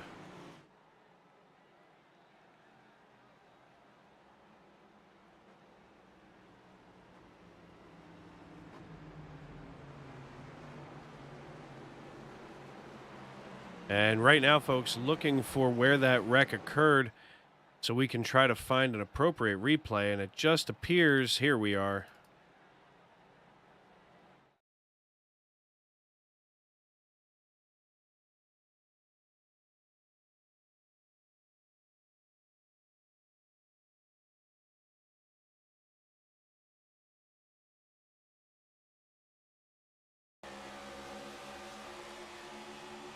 And we see right now with what happened here, the 34 coming through, and I'm looking for him on timing and scoring. The 34 car on the inside of Jeffrey Edwards in the number 21 gets down on the apron. And of course, instead of getting himself resettled down there, just comes right back up and smacks Jeffrey Edwards right into the wall. So definitely kind of a bummer there for Edwards, who ran so well during the heats. Now not running so well here in this race, but now Sean Timmerman back ahead of everybody else, as we are going to step aside now and hear from our friends over at Sim Racing Media, of course, us here at ESPN, and the Jones Setup Shop.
Drivers that took time all of them within 3.5 tenths of each other tonight is going to be a very closely competitive race.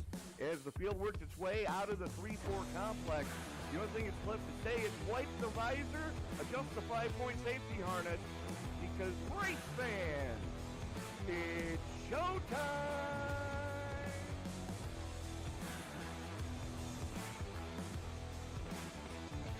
Amazing looking cars already. Green flag will fly. Oh, they're wrecking! Well, one thing that you're going to see at this track that we haven't seen the last few weeks is a surface that's multi-group. I think this is the first multi-group surface we're going to have. After an amazing race at Daytona, we now come to the West Coast and Auto Club Speedway in Fontana, California for the second round of the Way She Goes Racing League Cup Series.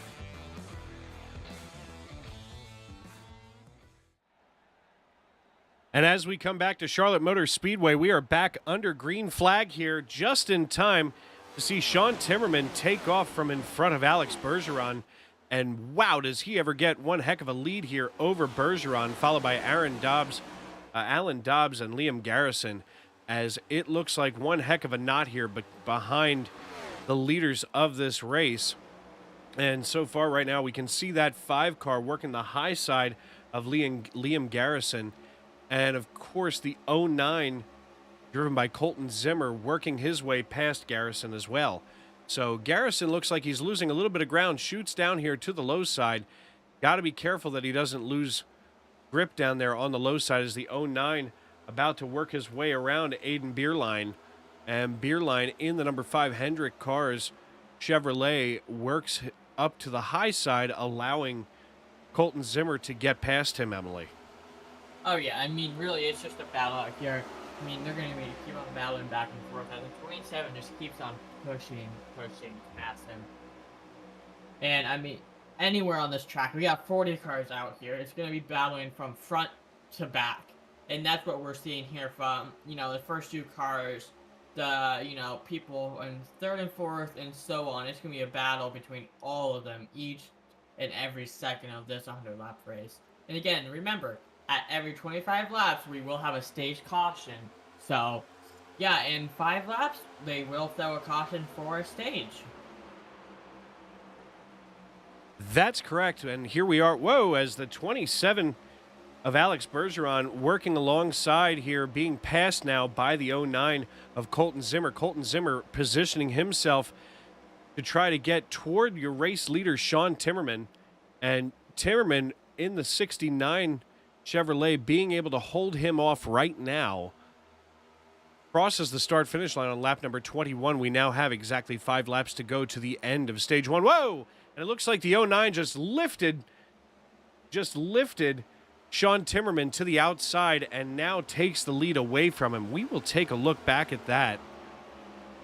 And we'll have time to look at that now as we are under caution. We'll find out why. Sounds like there was a big wreck toward the rear.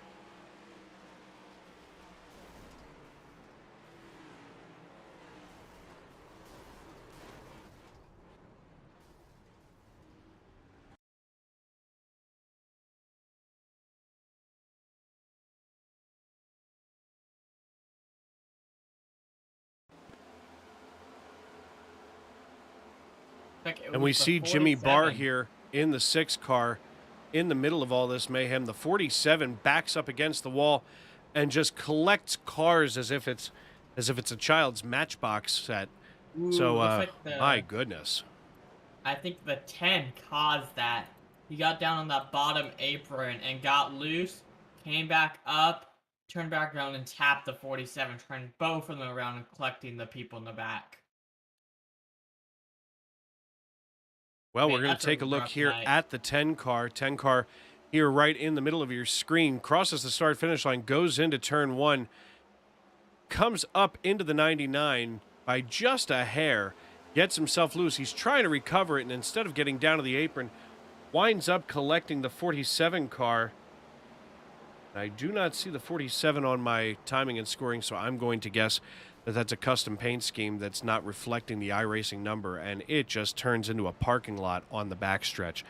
So lots of It looks folks like- getting ready to put it on the hauler or get that fast repair and get back out here as your new race leader, Logan Rumsey, in the 4 car. So iRacing timing and scoring making Logan Rumsey the 4 car, but his custom paint making him the 99, being followed by the 99 that's actually the 67 of Dale Duke. Looks like wholesale pit stops from. Let's double check. Give me 1 second. I believe from like position 15 and back, wholesale pit stops.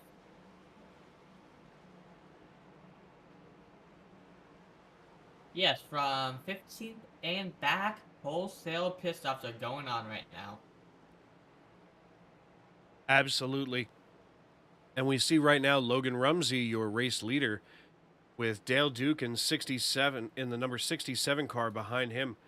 Merle Gehring in the 11 car, making a day of it here, up 8 positions. Mind you, Dale Duke in the second position right now. Get that camera back to him. Dale Duke in the number 67 Ford has worked his way all the way up here into second position. Your biggest mover tonight so far, as Emily usually pays close attention to, is right now Brandon Parks, who's up 32 positions, running in 7th place right now from Waterford, Michigan. So glad to have Brandon Parks here tonight, as he must have been going at it hammer and tongs with half the field to get where he is right now. Oh yeah, and I mean still, I believe our second harsh mover is the 67 in second, with up being 23 spots. So moving and grooving, both of those two up and getting into the top 10, which is really good to see, especially a Ford driver.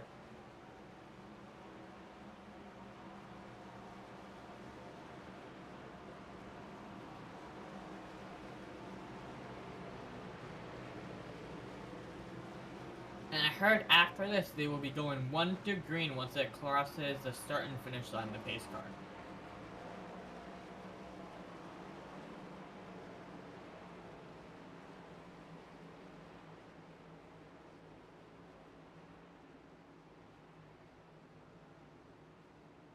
So restarting here will be Logan Rumsey in P1 with Dale Duke in second, Merle Gehring the 4th and 3rd position, Jesse Gehring in fourth. Tanner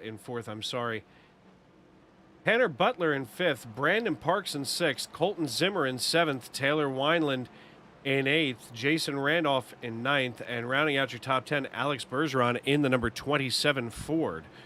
So these drivers here trying to get themselves all settled in as we get ready to go back green. Now, Emily, I don't know if you caught it or not on race radio.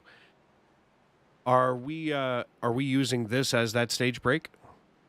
I don't think so, but I can double check.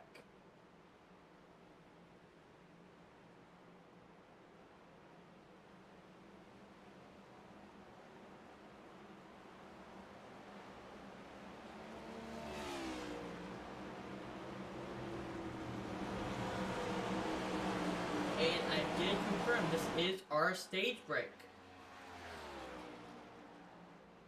All right, folks, so now we're getting ready to head for lap number 50 for stage break number 2. But with Dale Duke here on the front row with Logan Rumsey. And the pace car lights are out, so we will be going green this time by, as these first 25 laps have been, kind of caution-stricken. As we always say that cautions breed cautions. But, right now, all eyes are going to be on Logan Rumsey and Dale Duke as that iRacing.com Ford Mustang pace car makes the dive down pit road. And we are green flag racing again here as we come through the Toyota restart zone at Charlotte Motor Speedway. Ooh, and a wreck. Still green, they are down in the grass, And and now there caution. comes the caution.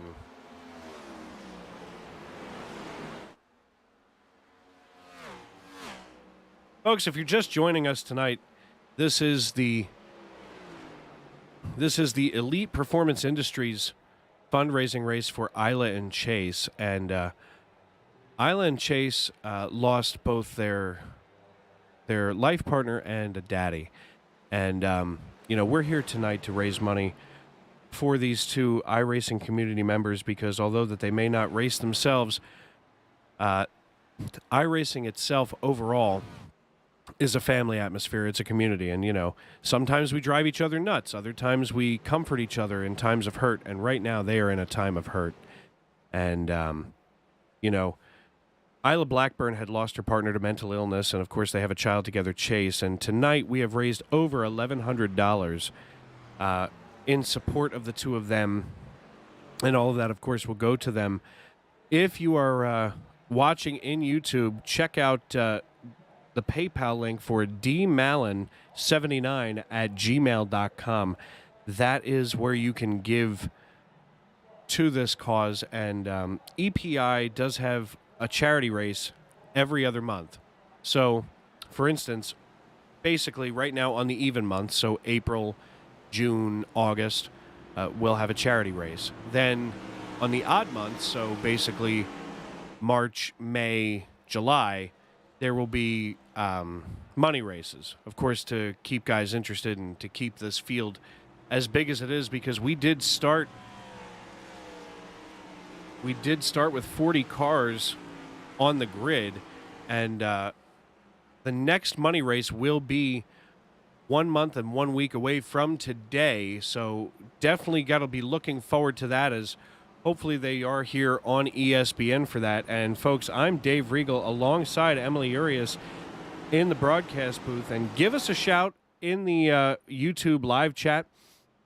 If you are watching on YouTube, give us a thumbs up, subscribe, and turn on those bell notifications so that you can get updated every time we go live on ESPN. And we were going over the schedule earlier, And, Emily.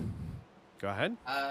Looks like it's going to be a single file restart this time. So hopefully we can keep it and, keep it green for a little bit. So hopefully that single file restart helps us out.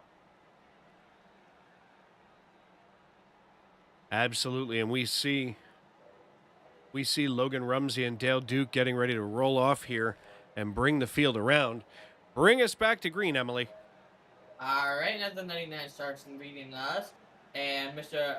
Barney up in the flag stand is going to be waving that green flag. And the 99 pulls the trigger and a huge jump off the 99. And he's going to at least get a second gap between him and second place. I mean, that's a big play between now and the rest of the field. I believe he is now a second, and I believe 1.2 seconds between him and second place. And to get that off a restart is astonishing. And let me go back there. 1 second. I mean, there's battling between everywhere in this track, as I see sparks flying off from cars.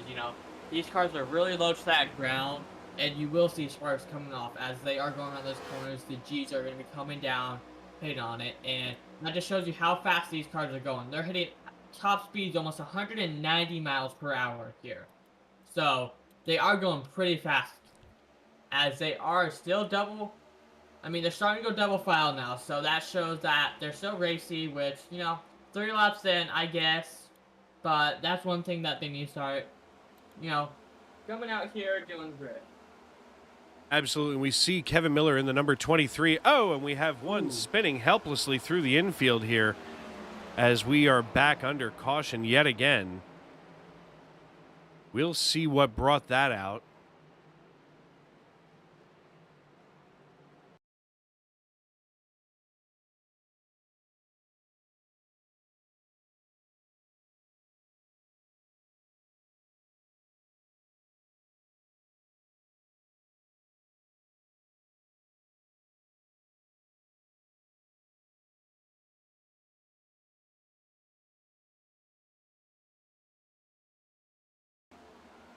And we see them coming out of turn 4. The 5 car just gets completely turned around and shoots through the infield.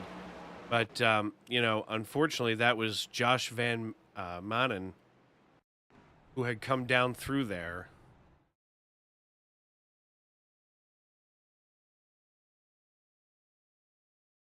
And we are running it back now to see if we can get a better shot of what happened to Van Manen. And right now we're seeing Van Manen come out of turn 4. Not really near anybody. Looks like those tires might just be cooked. And then all of a sudden he just gets bumped from behind. And that sends him through the infield across the artwork there. And I think he sent it into that wall, don't you? definitely looked that way. But of course, you know, it always looks different from when you're in the moment and driving at these speeds that you were just talking about, Emily. Oh yeah, I mean, really, on the front stretch, I saw up to maybe 180. On the back stretch, possibly even 190, and that roughly is about super speedway, speeds. But really coming out here, I mean, you wreck at 190 miles per hour, your day is basically over. But with these guys, they got fast repairs for days, so they'll be able to get back out here and have more fun with these guys. As we are at 33 of 100 laps tonight.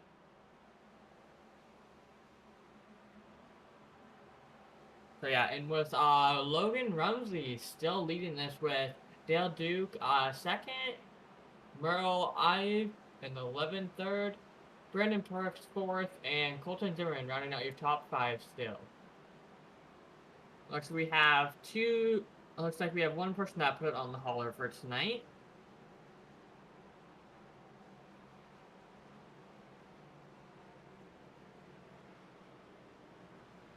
So yeah, I mean, really, I believe they might be going green this lap. And while we wait for that decision to be made, of course, by scoring in the league, we do want to start talking about some of the other things that are coming up on ESPN. Of course, we had gone through the schedule earlier and left off on Sunday night in prime time, but Monday nights, cleanracing.net is on at 8:30 p.m. Then Tuesday has a really interesting league that just started a couple of weeks ago. It's called the Night Shift Racing League. These are a bunch of drivers that work second and third shift or aren't even on, the North American continent, who, of course, couldn't otherwise be out racing because they work at night. So they formed a league, and they're actually able to race every Tuesday at noon, of course, broadcast live here on ESPN over here on YouTube. Then the All-American Racing League at 7:30 p.m. on a Tuesday, followed by your nightcap, the Western States Racing League. So if you like hanging out with me here tonight, you'll like hanging out with myself and ESPN's best commentator, in my opinion. He is the Sim Racing Media Employee of the Month, Tony Trapasso, in the broadcast booth on a Tuesday at 10:15. Then on Wednesday, Tony Trapasso and Frank Marchese bring you action from the Thunderclap Stock Car Racing Series at 8:30 p.m. And that's an interesting league in and of itself because not only do they, of course, switch tracks every week and switch where they're racing, but they also switch what they're racing. As, 1 week it's Cup cars, the next week it's trucks, the next week it's B cars, Xfinity. So they keep it challenging for each of those drivers, as many of those drivers in the Thunderclap series also work in NASCAR. And we are back under green here at Charlotte Motor Speedway as Logan Rumsey comes across the start-finish line and gets the field back underway. Rumsey gets himself out to a 0.6 of a second lead over Dale Duke, and now we look here where Merle Gehring is in a little bit of a knot here with Colton Zimmer, Brandon Parks going down the backstretch. Oh yeah, and they're going to be continuously side by side. I mean, that's what we've seen all night here, especially with 40 cars out here. Still, I believe, just working and just going at it again. I mean, you're just going to keep on seeing that 3 wide, 2 wide, even single file. It really just depends on where you're at on this track and what position you are in and what position you're trying to push to. But honestly, with it being set out here, there are 100 laps. There are stages every 25 laps. I mean, they can still be cautious, but still push it, and that's the main goal out here, to hopefully make it caution-free. But with what we've seen so far, it's kind of been troublesome. But hopefully they get together, and it looks like they have been, so that's good to see out here.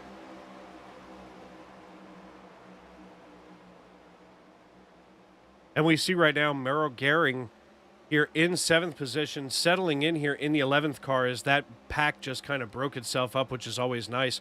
But that pack has moved forward now with the 28 car of Brandon Parks running the low side on the inside of Alex Bergeron. They are just about 3 wide as they squeeze Bergeron behind them to force them double wide now. And the racing definitely getting a lot more interesting here as Dale Duke takes the high side and the yellow flag is back out on the track here on lap number 38 of 100 as Jimmy Barr has gotten himself wrapped up here.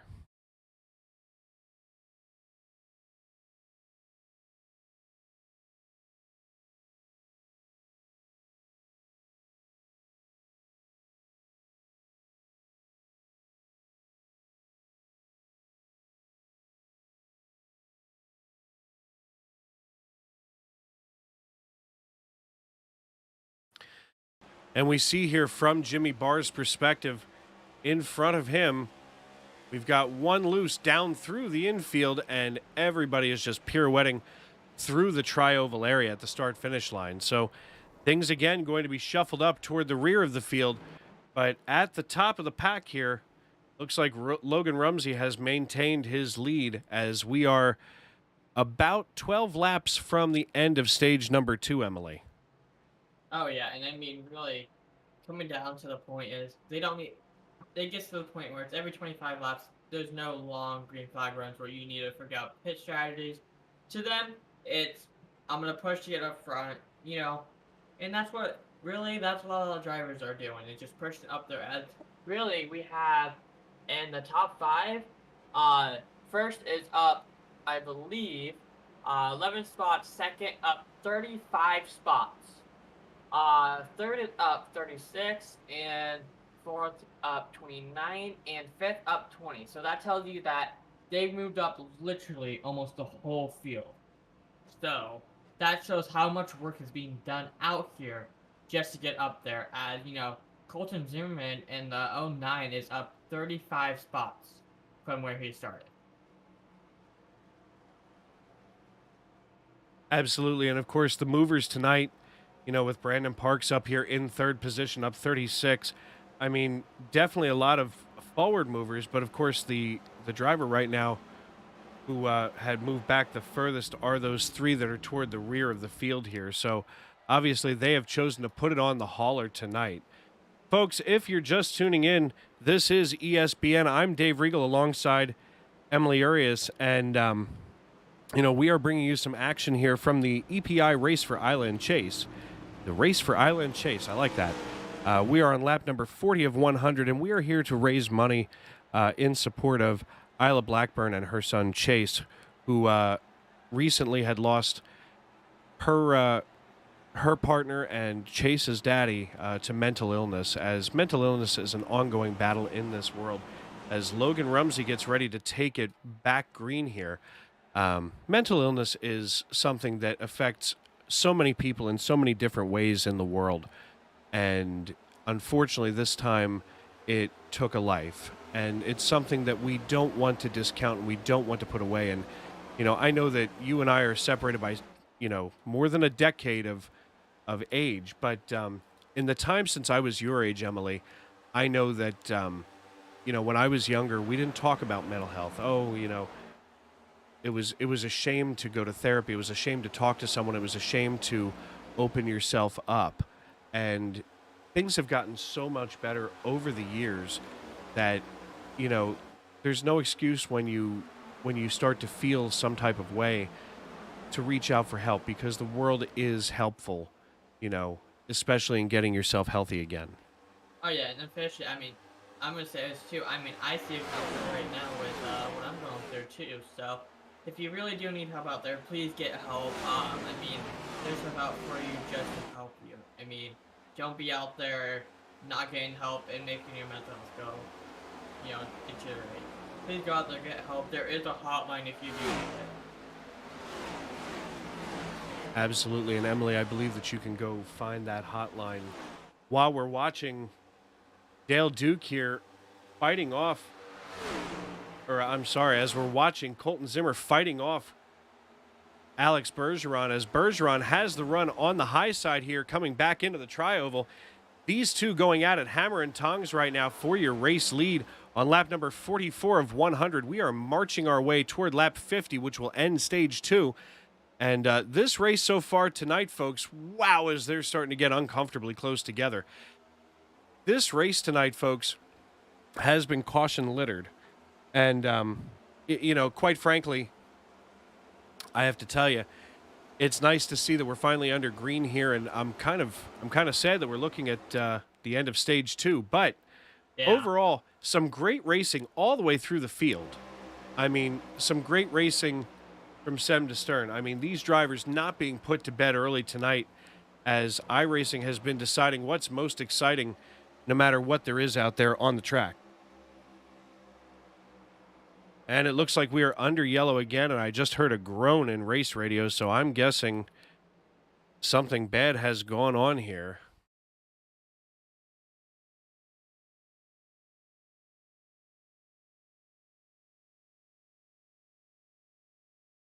And we're riding along here with David Allen in the number 13 Chevrolet as he goes into turn 2 and just sees the number 10 car coming down helplessly from the wall, and we will find that 10 of Liam Garrison here, as it looks like Garrison may have been the beginning of that, as he was slow for quite a while. There we go. Garrison having come out of turn 3 and 4 gets loose and down into the grass. So right along here with him as he goes through that painted area, back down through the infield. My goodness. Definitely not what you like to see when you're out here busting your hump on the racetrack. Looks like we're going to have 27 did a juke on everybody else, but it looks like from second on back, looks like a lot of people are going to do wholesale pit stops, especially halfway through. They're going to get tires, fuel, get up there, because you will be able to do at least 50 laps on fuel and tires. So that's going to put them ahead on advantage of the rest of this field. So, and I mean, really, having tires halfway through is pretty good. I mean, considering we have had a decent amount of cautions, they haven't had much time on those tires, but still getting fresh tires this halfway through is pretty good. It'll keep them up faster and keep them moving. Absolutely. And Aiden Beerline, Adam Herr, Merle Gehring, Jeffrey Edwards, Kevin Miller, Tyler Wineland, Jason Waller Jr., Jacob B. Reeves, John Helms, all down pit road right now. And we see that race coming off of pit road with the 22 of Jacob B. Reeves in front of the 27. And it sounds like race control checking to make sure everybody is all set, which, I have to say, there aren't too many leagues out there or groups out there, Emily, where, race control has the foresight to call down and see if anybody needs a little bit of extra time in the pits, especially strategy-wise. This is our stage break. So after this, we'll go to 75, then we'll go to 100. And that will decide who brings the win home tonight. And I don't know, will we be interviewing them tonight, Dave? I believe we are. So at this point, it's still anybody's race, to use that old broadcaster's cliche. All right, time to jinx the whole field, right? And of course, if we're going to jinx the whole field, send your hate mail to Dave Riegel, care of ESPN here in Conshohocken, Pennsylvania. Folks, not for nothing, but today was a pretty big day in sports, as Major League Baseball had its second official day on the field. But for me personally, it was a big day as the Philadelphia Phillies took the field for their first regular season game of the season. And my, was it ever. It was starting to get a little bit of a nail biter toward the end, but the Phillies pulled out the win over the Athletics 9-5. Of course, your winning pitcher there was Aaron Nola. But, so in his season debut, of course, I think this is about his 4th or 5th start on opening day in a row. I'm personally very excited about baseball season now being back underway, but I'll tell you who is excited here. It's going to be Alex Bergeron and Alan Dobbs here in the number 27 and the number 40. Of course, Alex Bergeron in the number 27, but Alan Dobbs, although he is in the number 22, iRacing is scoring him in the 40 car. So that, of course, that elite paint scheme is part of his custom paint scheme. Can you explain a little bit the difference between custom and sim stamp paints, Emily? Oh yeah. I mean, custom number paint schemes, of course, self-explanatory. Custom numbers, it's just like the real life ones where they have those special chrome ones. I mean, if you see Brad Keselowski, he has chrome numbers and stuff. That's what stuff that'll come with the paint, and it'll allow you to have those same exact numbers, replica to real life, or to what you want your paint to look like. Sim stamp is, in sims, like in-game sim stamp numbers like you see on the 27, where you type your number in and you just throw some sponsored and stuff on it, and or you can go to training page, which is what iRacing uses, and you can choose a sim stamped one which won't have a custom number on it, and it'll use iRacing's number for your number. And there's a lot of different fonts you can use, or you can just use a custom number. It's one of the things that, is sometimes very frustrating in the iRacing community. Stims, wow! As we see the Alan Dobbs, number 22, taking the paint just below Alex Bergeron as he is looking for every inch of available paint, available asphalt. It's one of the things that's always frustrating to drivers in the iRacing community. And looks like we're gonna have a caution, I believe. As Jacob B. Reeves has gotten himself all kinds of sideways.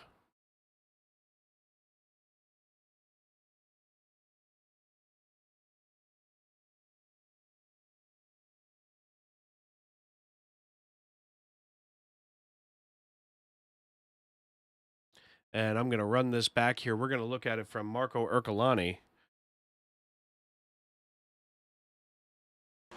And we see Ercolani here on the outside getting bumped by the 84 and just getting sideways as he just gets drilled into, kind of like a pinball. But that is definitely not good for him. So, folks, we are going to step aside here and take a brief moment as we go side by side and hear from our proud sponsors at ESPN.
Drivers that took time, all of them within 3.5 tenths of each other tonight is going to be a very closely competitive race.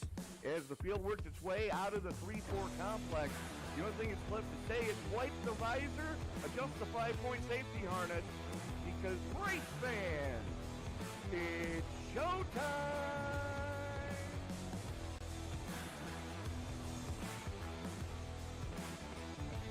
Amazing looking cars already. Green flag will fly. Oh, they're wrecking! Well, Well, one thing that you're going to see at this track that we haven't seen the last few weeks is a surface that's multi-group. I think this is the first multi-group surface we're going to have. After an amazing race at Daytona, we now come to the left coast and Auto Club Speedway in Fontana, California for the second round of the Way She Goes Racing League Cup Series.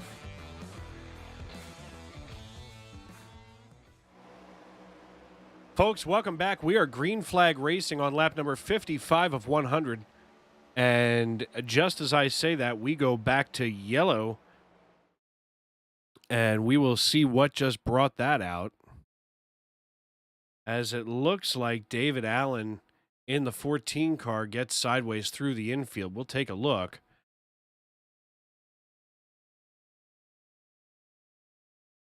And it looks like he might have just gotten in the throttle a little too soon here coming out of turn 4. And, of course, here at turn 4 at Charlotte Motor Speedway, that is a treacherous area over there. I mean, I got to be honest. You know, coming out of turn 4, that transition onto the tri-oval, there's a bump in the middle of the racetrack, and if you get on the throttle too early, you're going to hop those the rear tires. And, of course, once those tires come back down onto the asphalt, even though that it may only be, 3/4 of an inch, maybe an inch at the very most, that whole car is now upset because of the speed that you're traveling at. So far tonight, we have seen quite a lot of action here as Alex Bergeron and Alan Dobbs have each moved up 32 spots to be in first and second right now, with Logan Rumsey running in third, Colton Zimmer in fourth, up 33 spots, with Barrett Palamas in fifth, Sean Timmerman in sixth, Adam Herr in seventh, John Helms in eighth, Merle Gehring in ninth, and Brandon Parks in 10th. So that is your top 10. Bergeron, Dobbs, Rumsey, Zimmer, Palamas, Timmerman, Herr, Helms, Gehring, and Parks. So things definitely shifting around here as the race has gone on. And folks, if you're just tuning in, I'm Dave Regal. My broadcast partner is Emily Urias, and we are from ESPN here on YouTube.com. Tonight we are racing to raise money for Ayla Blackburn and her son Chase, as they recently lost their loved one, who is Ayla's life partner and Chase's father. And they lost him to mental illness. And Emily and I were talking a little bit ago during the broadcast about the importance of, talking about your mental illness, about talking through it. And one of the things that we see so often is people don't talk about it. Now, I'm 33, and I know that there are some of us of a certain age who there was a time where you didn't talk about things when you weren't feeling right. They didn't talk about things when, certainly when many of my generation's parents were growing up. And right now we are back Green Flag Racing here at Charlotte. But, folks, if you or someone is in mental health crisis, please do not be afraid to reach out for help, as the community-wide especially here on iRacing.com, where we are one big wild family, reach out into the community, talk to someone, find an ear, just to talk to. Sometimes if you don't want to talk, just cry. It's okay. We're only human, and we are under caution again, as now Randy Fritsch has crashed.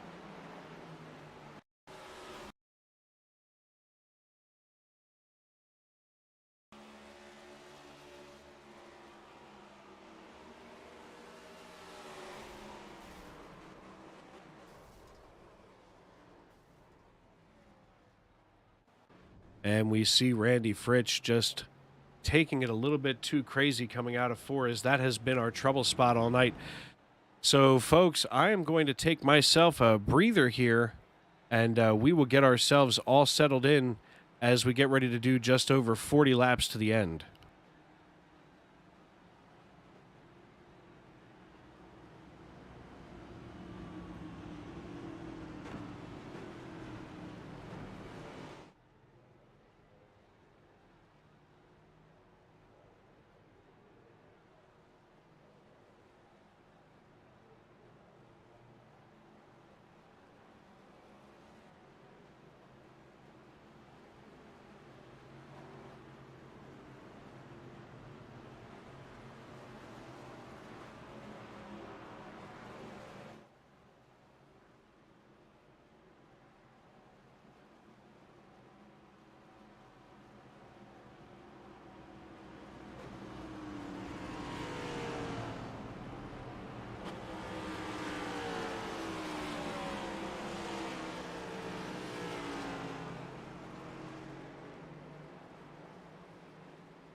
Folks, the pace car lights are out here at Charlotte Motor Speedway on lap 60 of 100, as we have been at this for quite a while now, with Alex Bergeron atop the pile, with Alan Dobbs behind him in second, Colton Zimmer in third, then Barrett Polimas in fourth, Logan Rumsey in fifth, Sean Timmerman in sixth, Adam Herr in seventh, John Helms in eighth, Merle Gehring the fourth and ninth, and Brandon Parks rounding out your top 10.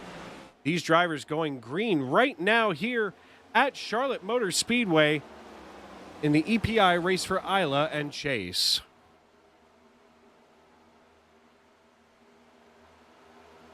And we see Alex Bergeron in the number 27 leading Alan Dobbs and Colton Zimmer through turns 1 and 2 and down the back stretch here. And now Alan Dobbs looking to the inside of Alex Bergeron, nearly taking it 3 wide as the 09 of Colton Zimmer looking to try to split the two of them, as now Zimmer gets Dobbs to the outside and tries to work the inside here. And this is not the kind of track where you can do that very easily, so this takes a lot of skill to thread that needle down onto the back stretch here, coming off out of turn 2. And Colton Zimmer holding his line ever so carefully with Dobbs on the outside. I'll tell you what, these drivers able to hold that line, as it looks like Dobbs coming down towards Zimmer. That was nearly a wreck right there as we cross the start-finish line for lap number 63, Emily. Oh yeah, I mean, it's just racing. As our fastest time now by Colton Zimmer, Zimmer is a 29.7 flat.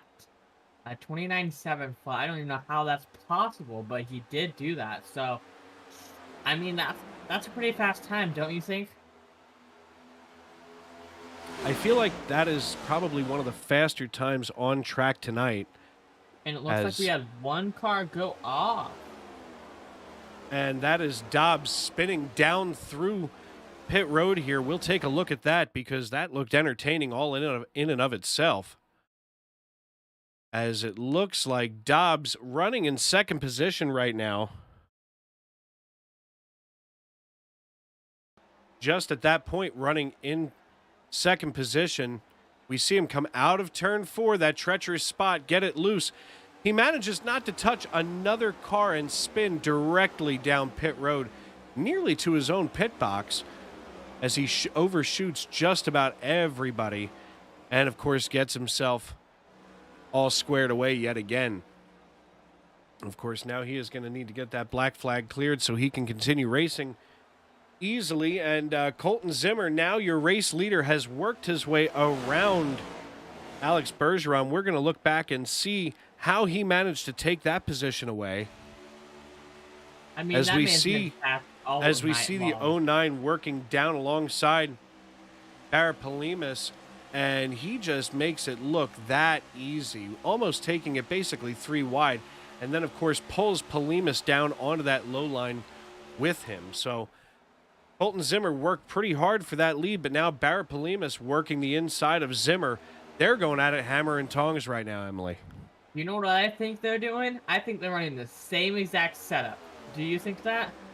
I mean, they're running identical right next to each other. I mean, that looks nice. Both elite performance paint schemes on. Oh, those look nice.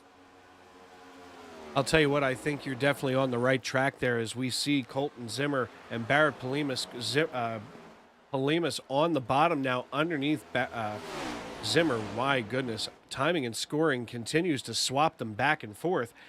As they cross the start-finish line, Zimmer has the lead on timing and scoring, but now Polimas going into 1 and 2 takes that back from him, and they are basically side by side here.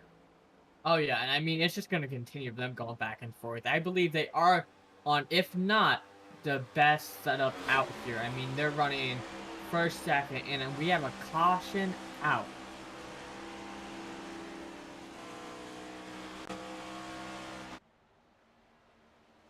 As it looks like we do have Logan Rumsey crashed out here. We'll take a look.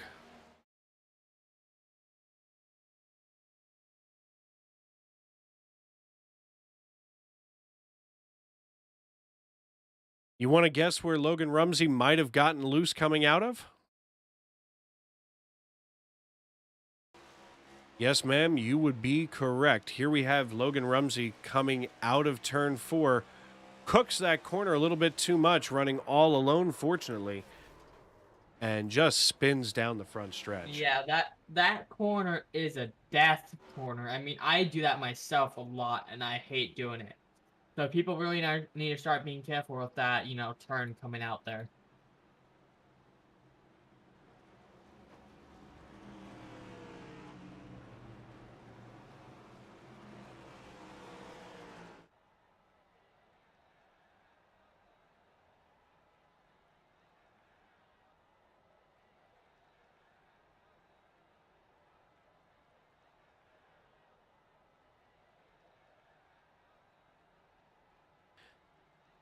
And it looks like wholesale pit stops have begun. This will certainly be shaking up our results here as Aiden Beerline working his way out there, still staying out as last having come in on lap number 59. And this will be our third and final stage for this race. Absolutely, as we are now looking to just over 30 laps to the end in this piece here in Concord, North Carolina. And I've got to tell you, from stem to stern, this has been an interesting race, Emily. Oh yeah, it's been going back and forth. I mean, really, at this point, I don't know who's going to finish this in the league, because really we've had, I think, at least 10 to even 20 possible lead changes so far, if I'm correct. You're going to have to look that up, because I'm fairly certain that that's accurate right now. As we look right now at our leader, Aiden Beerline. And Aiden Beerline in the 30 car on iRacing Timing and Scoring is actually painted as the 5 car. So keep an eye on him as he is getting himself all kinds of wound up here.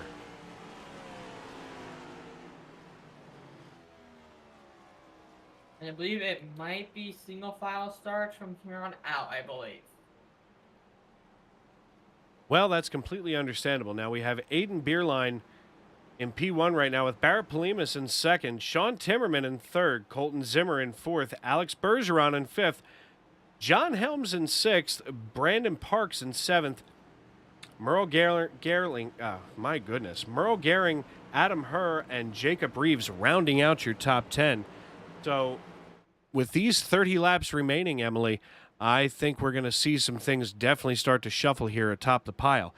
And if you are just joining us, you have tuned in for the most exciting part of the race as we are in the final stage here in our race for Ayla and Chase. And we are raising money tonight for mental health awareness and, of course, for Ayla and Chase themselves.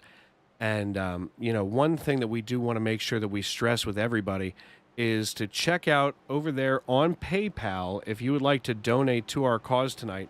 It is dmallon79@gmail.com. That's dmallon79@gmail.com. No periods, no spaces, dmallon79.com@gmail.com over there on PayPal. And if you're able to, we would be so thankful if you would please consider contributing to this cause. Right.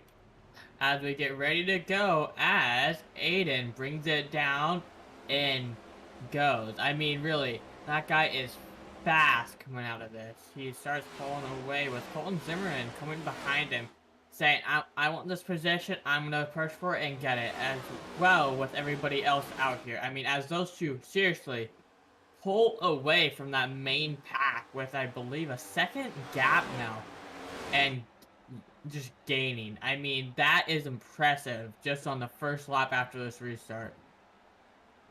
So, I mean, that's pretty good. Considering saying, I got fresh tires, I'm out here, I'm going to get, a fast lap out here, considering still, Zimmerman's holding the fastest lap of this race. Absolutely, and here with Sean Timmerman in the 69 car leading the 27 of Alex Bergeron, who was just your race leader. Bergeron knows how to get up front, and he is going to make the pass on the outside over top of Timmerman as Timmerman slides up and takes the line away from him. But to be completely honest, if he's able to, if Bergeron is able to run that high side, Timmerman may have his hands full trying to hold him off. And at the same time, Barrett Polimas and Brandon Parks are now sniffing the back bumper of Alex Bergeron. And right now, we are going to turn it up as we listen to the sounds of this race here on ESPN.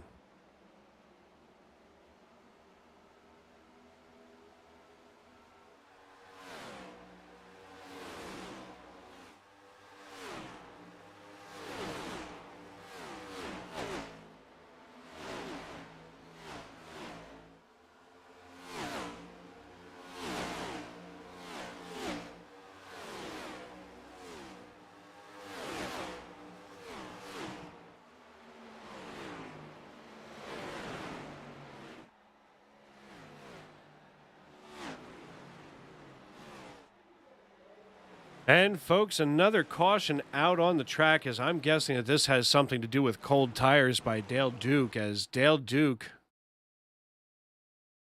here in the 67 car, this Ford coming into turn 2, followed up here by the 99, of course, gets him sideways and spins Dale down onto the apron. I think that's on the 99. I don't think I can say I think that's on the 99. I mean, that is pretty obvious. It was on it. There must have been some tempers, looks like, between both of them. I don't know what happened, but I guess we might see some battling between both of them later on in this race, right?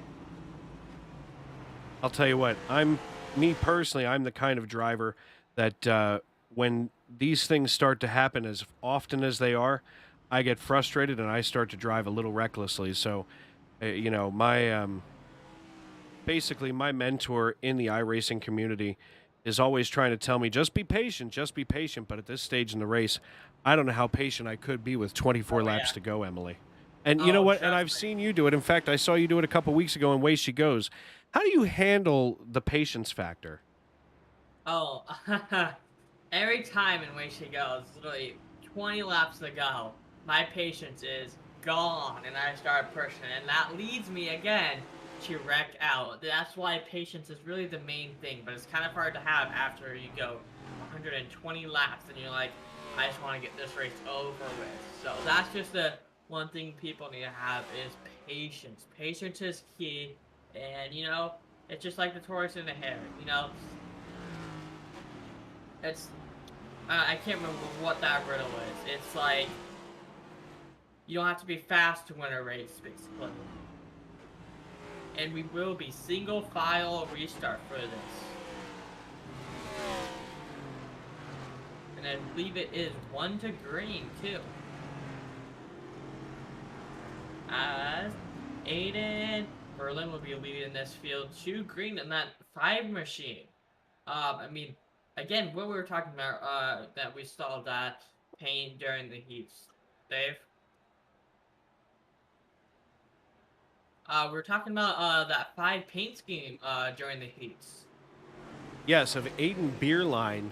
And, of course, Aiden here in the lead right now takes the green flag one more time here as we are now 23 laps to go at Charlotte Motor Speedway. Beerline, although iRacing timing and scoring is showing Aiden as the 30 car, his custom paint is the 5 car from Hendrick Motorsports.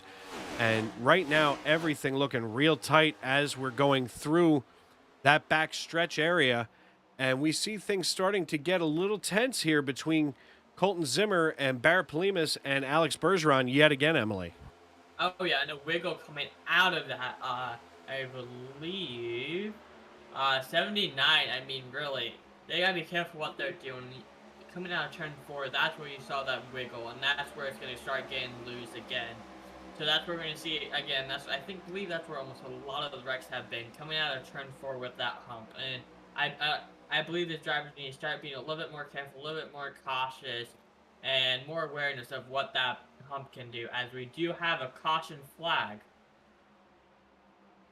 And it looks like a white flag?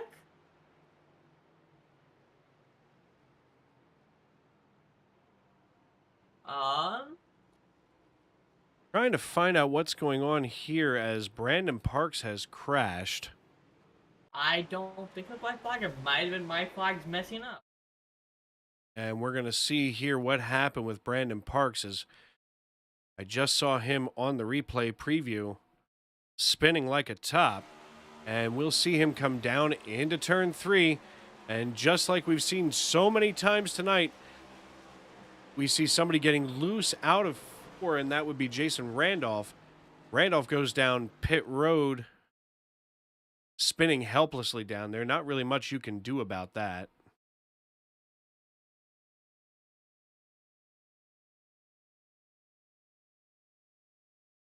And of course, once you start spinning, you can't really get it to stop until you lock those brakes up. And that's the one thing people aren't doing here a couple of times. That's the one thing people need to start doing that helps out the whole field to, not catch up a lot of cars in it. Because that's one thing we do see in a lot of leagues, that there's some cars that don't hold those brakes. And that's just something that, needs to be a courtesy, as if you don't hold that brake, you're going to wreck a lot of people.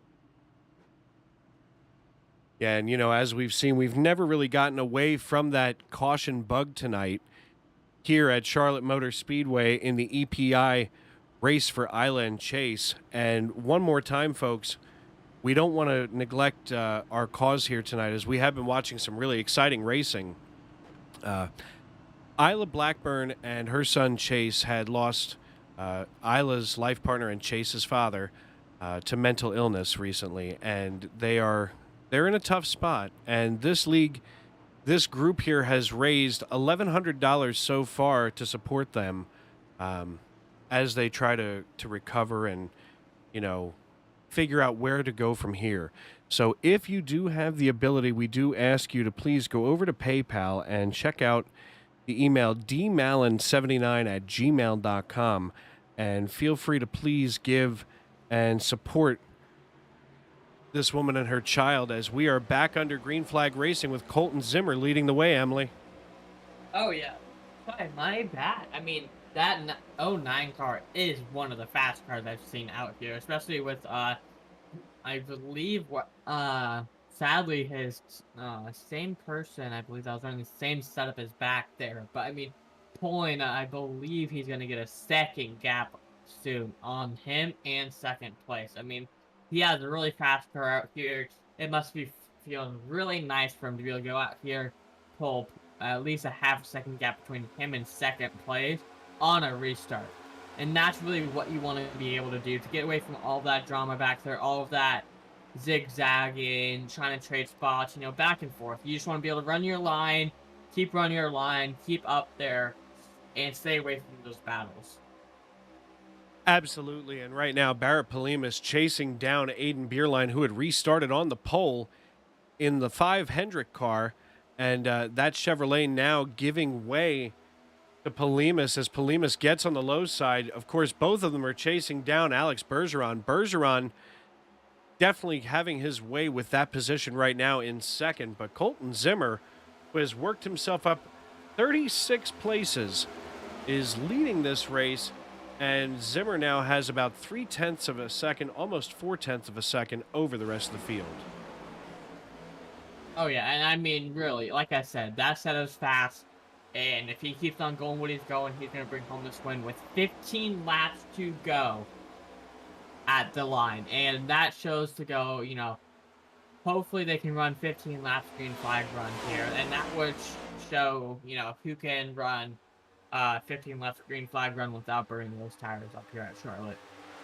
Yeah, and Charlotte is definitely not the cheese grater that Atlanta is, or some of the other intermediate length tracks. Of course, when I say intermediate, I mean, the mile and a halves, the miles, the longer miles, that is.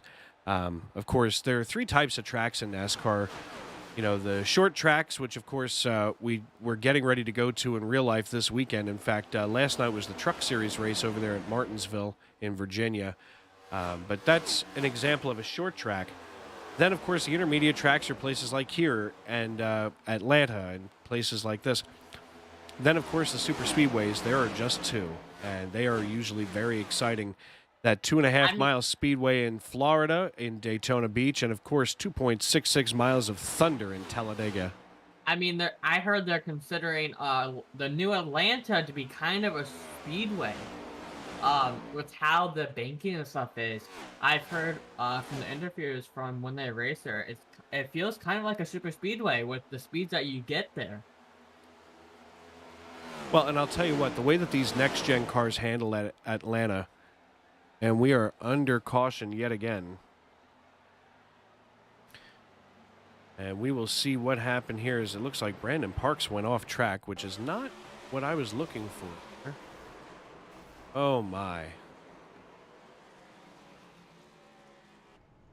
Brandon Parks definitely getting it nosed into the wall, took that outside wall to the face. And while we have a minute, we are going to go side by side and hear from our sponsors one more time from Sim Racing Media, ESPN, and, of course, the Jones Setup Shop.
Drivers that took time, all of them within 3.5 tenths of each other tonight is going to be a very closely competitive race.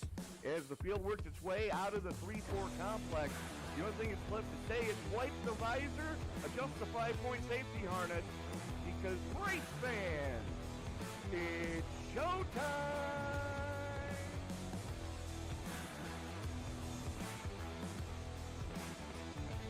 Amazing looking cars already. Green flag will fly.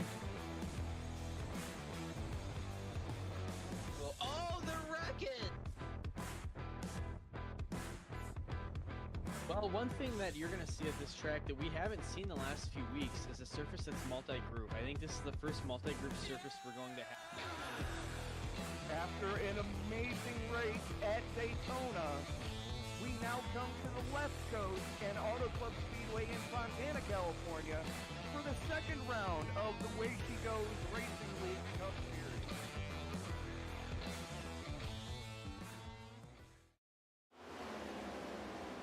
Ten laps to go here at Charlotte Motor Speedway as your race leader, Colton Zimmer, settling in here and logging those laps as we tick them down one by one right now, taking a look at Alex Bergeron and Barrett Polimas here as Bergeron taking the advantage in front of Polimas, but doesn't get himself all the way down as Polimas gets the run. And, of course, Bergeron not wanting to cause another caution here this evening, as we've had several of those tonight. Bergeron gets out of the way and cedes the position to Polimas, who now settles himself in to that second spot. We'll take a look further back here as Dale Duke in the number 67 being chased down by Brian Oliver in the 24. And at Aiden Beerline, who is getting a couple of shout-outs here in the YouTube live chat. Go get him, Beerline, and go Aiden from Beerline Racing. And now it's 7 to go. I mean, Barrett Palmer is chasing down Colton right now, if you can see. He's working that bottom line, working to try to catch him. You can see the pole he's trying to get on it. And that's what comes down. He has 7 laps to be able to get to him and pass him. And that's going to be the battle that we really want to see if he can do it. Absolutely. And Beerline, as we just saw there, running right now in 7th position, up 22 spots from where he had qualified at after the heats. And Colton Zimmer, Barrett Polimas, and Alex Bergeron, as well as Jacob B. Reeves, all up over and nearly at 30 positions from the green flag drop. So 7 laps to go now. Lucky number 7. What do you think, Emily? What's your strategy here? Is patience time over? I mean, honestly, 5 laps to go, I say send it, and especially for the first, person first, send it, but still be cautious of coming out of turn 4. That's the one spot where you've seen a lot Oh, and we of see the cars. 27 spinning around helplessly as the 22 had taken just a little bit too different of a line here. We're going to take a run back and look at that. My goodness. As we see the 22 driven by Jacob B. Reeves on the outside of Alex Bergeron. That was definitely exciting as we see. Oh, and the other 22, there's 22s all around, gets into Alex Bergeron, spins him out of the way, but fortunately, no one else affected as we are now 5 laps to go. And can I say, like I said, turn 4. I just saw the 09 car just get his back end a little loose. So, again, you still want to push the car, but coming out of turn 4, you still want to be cautious of what you do. Because one wrong move and you're out of this race. And that's the thing this 09 car does not want to do, as he has led a lot of laps this race and working towards keeping that half-second gap. And as we have a caution with 3 laps to go, which is going to put us into NASCAR overtime. Absolutely. And Emily, why don't you explain, if you can, the NASCAR overtime rules for the fans at home? Yes, sir. So basically, once we go into NASCAR overtime, depending on how much or how many NASCAR overtimes they have. So I've seen the league have 3 tries, which means you have 3 tries to be able to get it right. Otherwise, it'll end with whatever position people finish at. So let's say the first try, right? They don't make it those 3 laps, they'll run it back, try it 3 laps. If they don't do it that time, they'll run it back one more time. If they don't get it that time, whatever the order they are when they cross that start and finish line is what position they finish. So, folks, obviously things definitely changing up here. Now, as you were just saying a moment ago, it seems like it's definitely time to go into full send. Oh, yeah. Really, at this point, this is where you want to full send, but still want to be careful, because if you cause that caution, it'll go back into NASCAR overtime, and you don't want this to end under caution, because that means you could by chance lose a couple spots because it's ending under caution. Absolutely. And, of course, ending under caution is... Did you say that we are ending under... No. I misunderstood That is the worst thing to happen, especially if you're in the middle of a race. That's something you don't really want to happen if you just lost a couple spots. Well, and I've of course, had that personally. In the evolution of NASCAR in and of itself, that's what NASCAR overtime has been designed to do. It's designed to overcome finishing under yellow, which, of course, is the least fun way to finish any race. Looks like after this lap, we will be 1-2 green. And looks like this league does have 3 green white checkers, meaning if we don't get it this try, we'll try again. Then try again. Then it'll end under caution. And it'll go from first to last with everybody finishing when they cross that start and finish line. Absolutely. And when we come back to green, Colton Zimmer, Barrett Polimas, Alan Dobbs, Jacob B. Reeves, Merle Gehring will round out your top 5. And Merle Gehring in this 11 car has definitely been hanging around all night, as he is only up 6 positions, which means that he has managed to keep it all the way up front this evening for most of the night. So maybe Merle gets himself a good run here as we head for that green flag one more time. And the 09 car takes off with, again, he does it again with a half-second gap as the 22 and, well, I guess on iRacing, the 40 car and 79 car are going to try to work together to catch that 09 car to try to get past them, but looking like it won't happen, as it is going to be coming to the white flag. And again, if the leader crosses the start and finish line, that will engage the last lap, and there will be no green light checkered. And we are there on is the white final flag. lap. There is the As- white flag as Colton Zimmer takes it down into turn one more time, followed by Alan Dobbs and Barrett Polimas. They head down the backstretch here, and these three drivers not willing to give up any room, as now it looks like Alan Dobbs is going to challenge for the lead, and we see them 3 wide going into turn 4. That's a dangerous move, as my goodness, the 79 gets sideways, and now Alan Dobbs shoots through, and Colton Zimmer finishes in second position. My And again, goodness. that's what I said. Going too fast, going through 3 and 4, you will turn around. And that's what happened between the 09 car and that one other car. That's one thing I mentioned all night was coming out of turn 4, you got to be really careful as well. Absolutely. And we are going to take one moment here to step aside and hear from our sponsors with ESPN.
Drivers that took time, all of them within 3.5 tenths of each other tonight is going to be a very closely competitive race.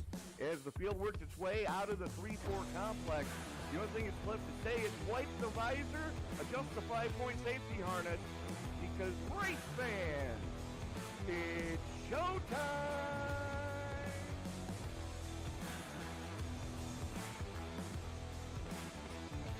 Amazing looking cars already. Green flag will fly. Oh, they're wrecking! Well, one thing that you're going to see at this track that we haven't seen the last few weeks is a surface that's multi-group. I think this is the first multi-group surface we're going to have. After an amazing race at Daytona, we now come to the West Coast and Auto Club Speedway in Fontana, California for the second round of the Way She Goes Racing League Cup Series.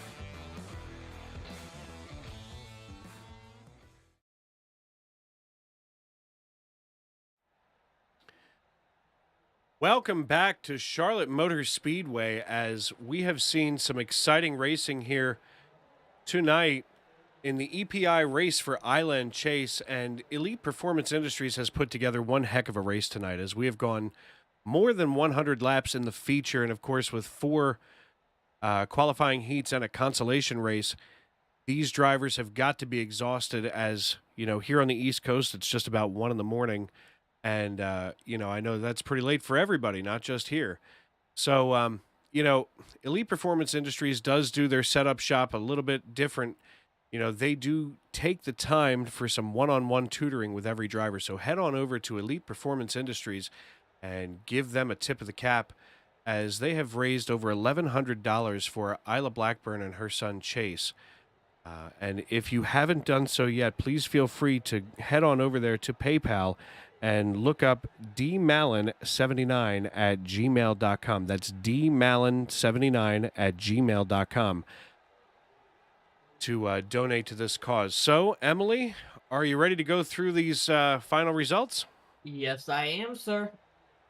Alrighty. Well, our race winner tonight was Alan Dobbs in the number 40 Chevrolet, followed by Jacob Reeves, Merle Gehring IV, Brandon Parks, Aiden Beerline, Jason Randolph, Brian Oliver, Jesse Gehring, and Alex Bergeron rounding out your top 10. All right, then we have Barrett Palmer's, Colton Zimmer, and Aiden, if I'm correct, or Ad. I don't know how to pronounce that. Aiden, then Alex A. Bergeron, Michael Farron, Jeffrey Edwards, John Helms, Adam Herr, Taylor Wineland, Randy Fritch, Kevin Miller, rounding out your top 21. Now, I'm not trying to throw a wrench into the works here, but I'm not sure what you were looking at, but that was a little out of order.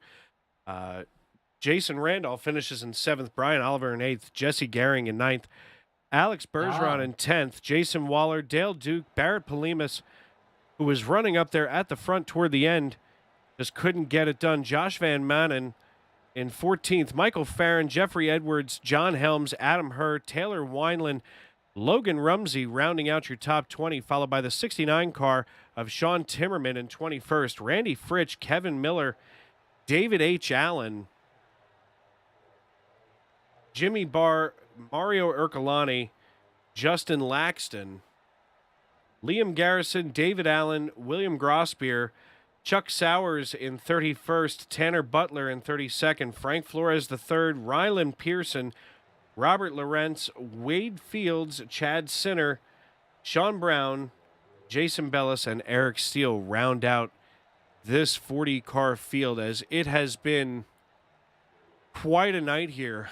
I got to tell you, I'm usually not tired by the end of a broadcast, but this one cooked me, Emily. Oh yeah, same here. But again, it was for a great cause, so we are happy to be here, and our condolences go to the family. Absolutely. And folks, as we prepare to go through the rest of our day now, as it is now Saturday morning at 1 a.m. on the East Coast, just about, remember not to take your days for granted. Nothing is promised, and tomorrow things could look much different than they do right now. So make sure that as you go through your day tomorrow, enjoy a moment. Take one moment. Absorb a little bit of sun. Smell the breeze. And smile. Good night, everybody.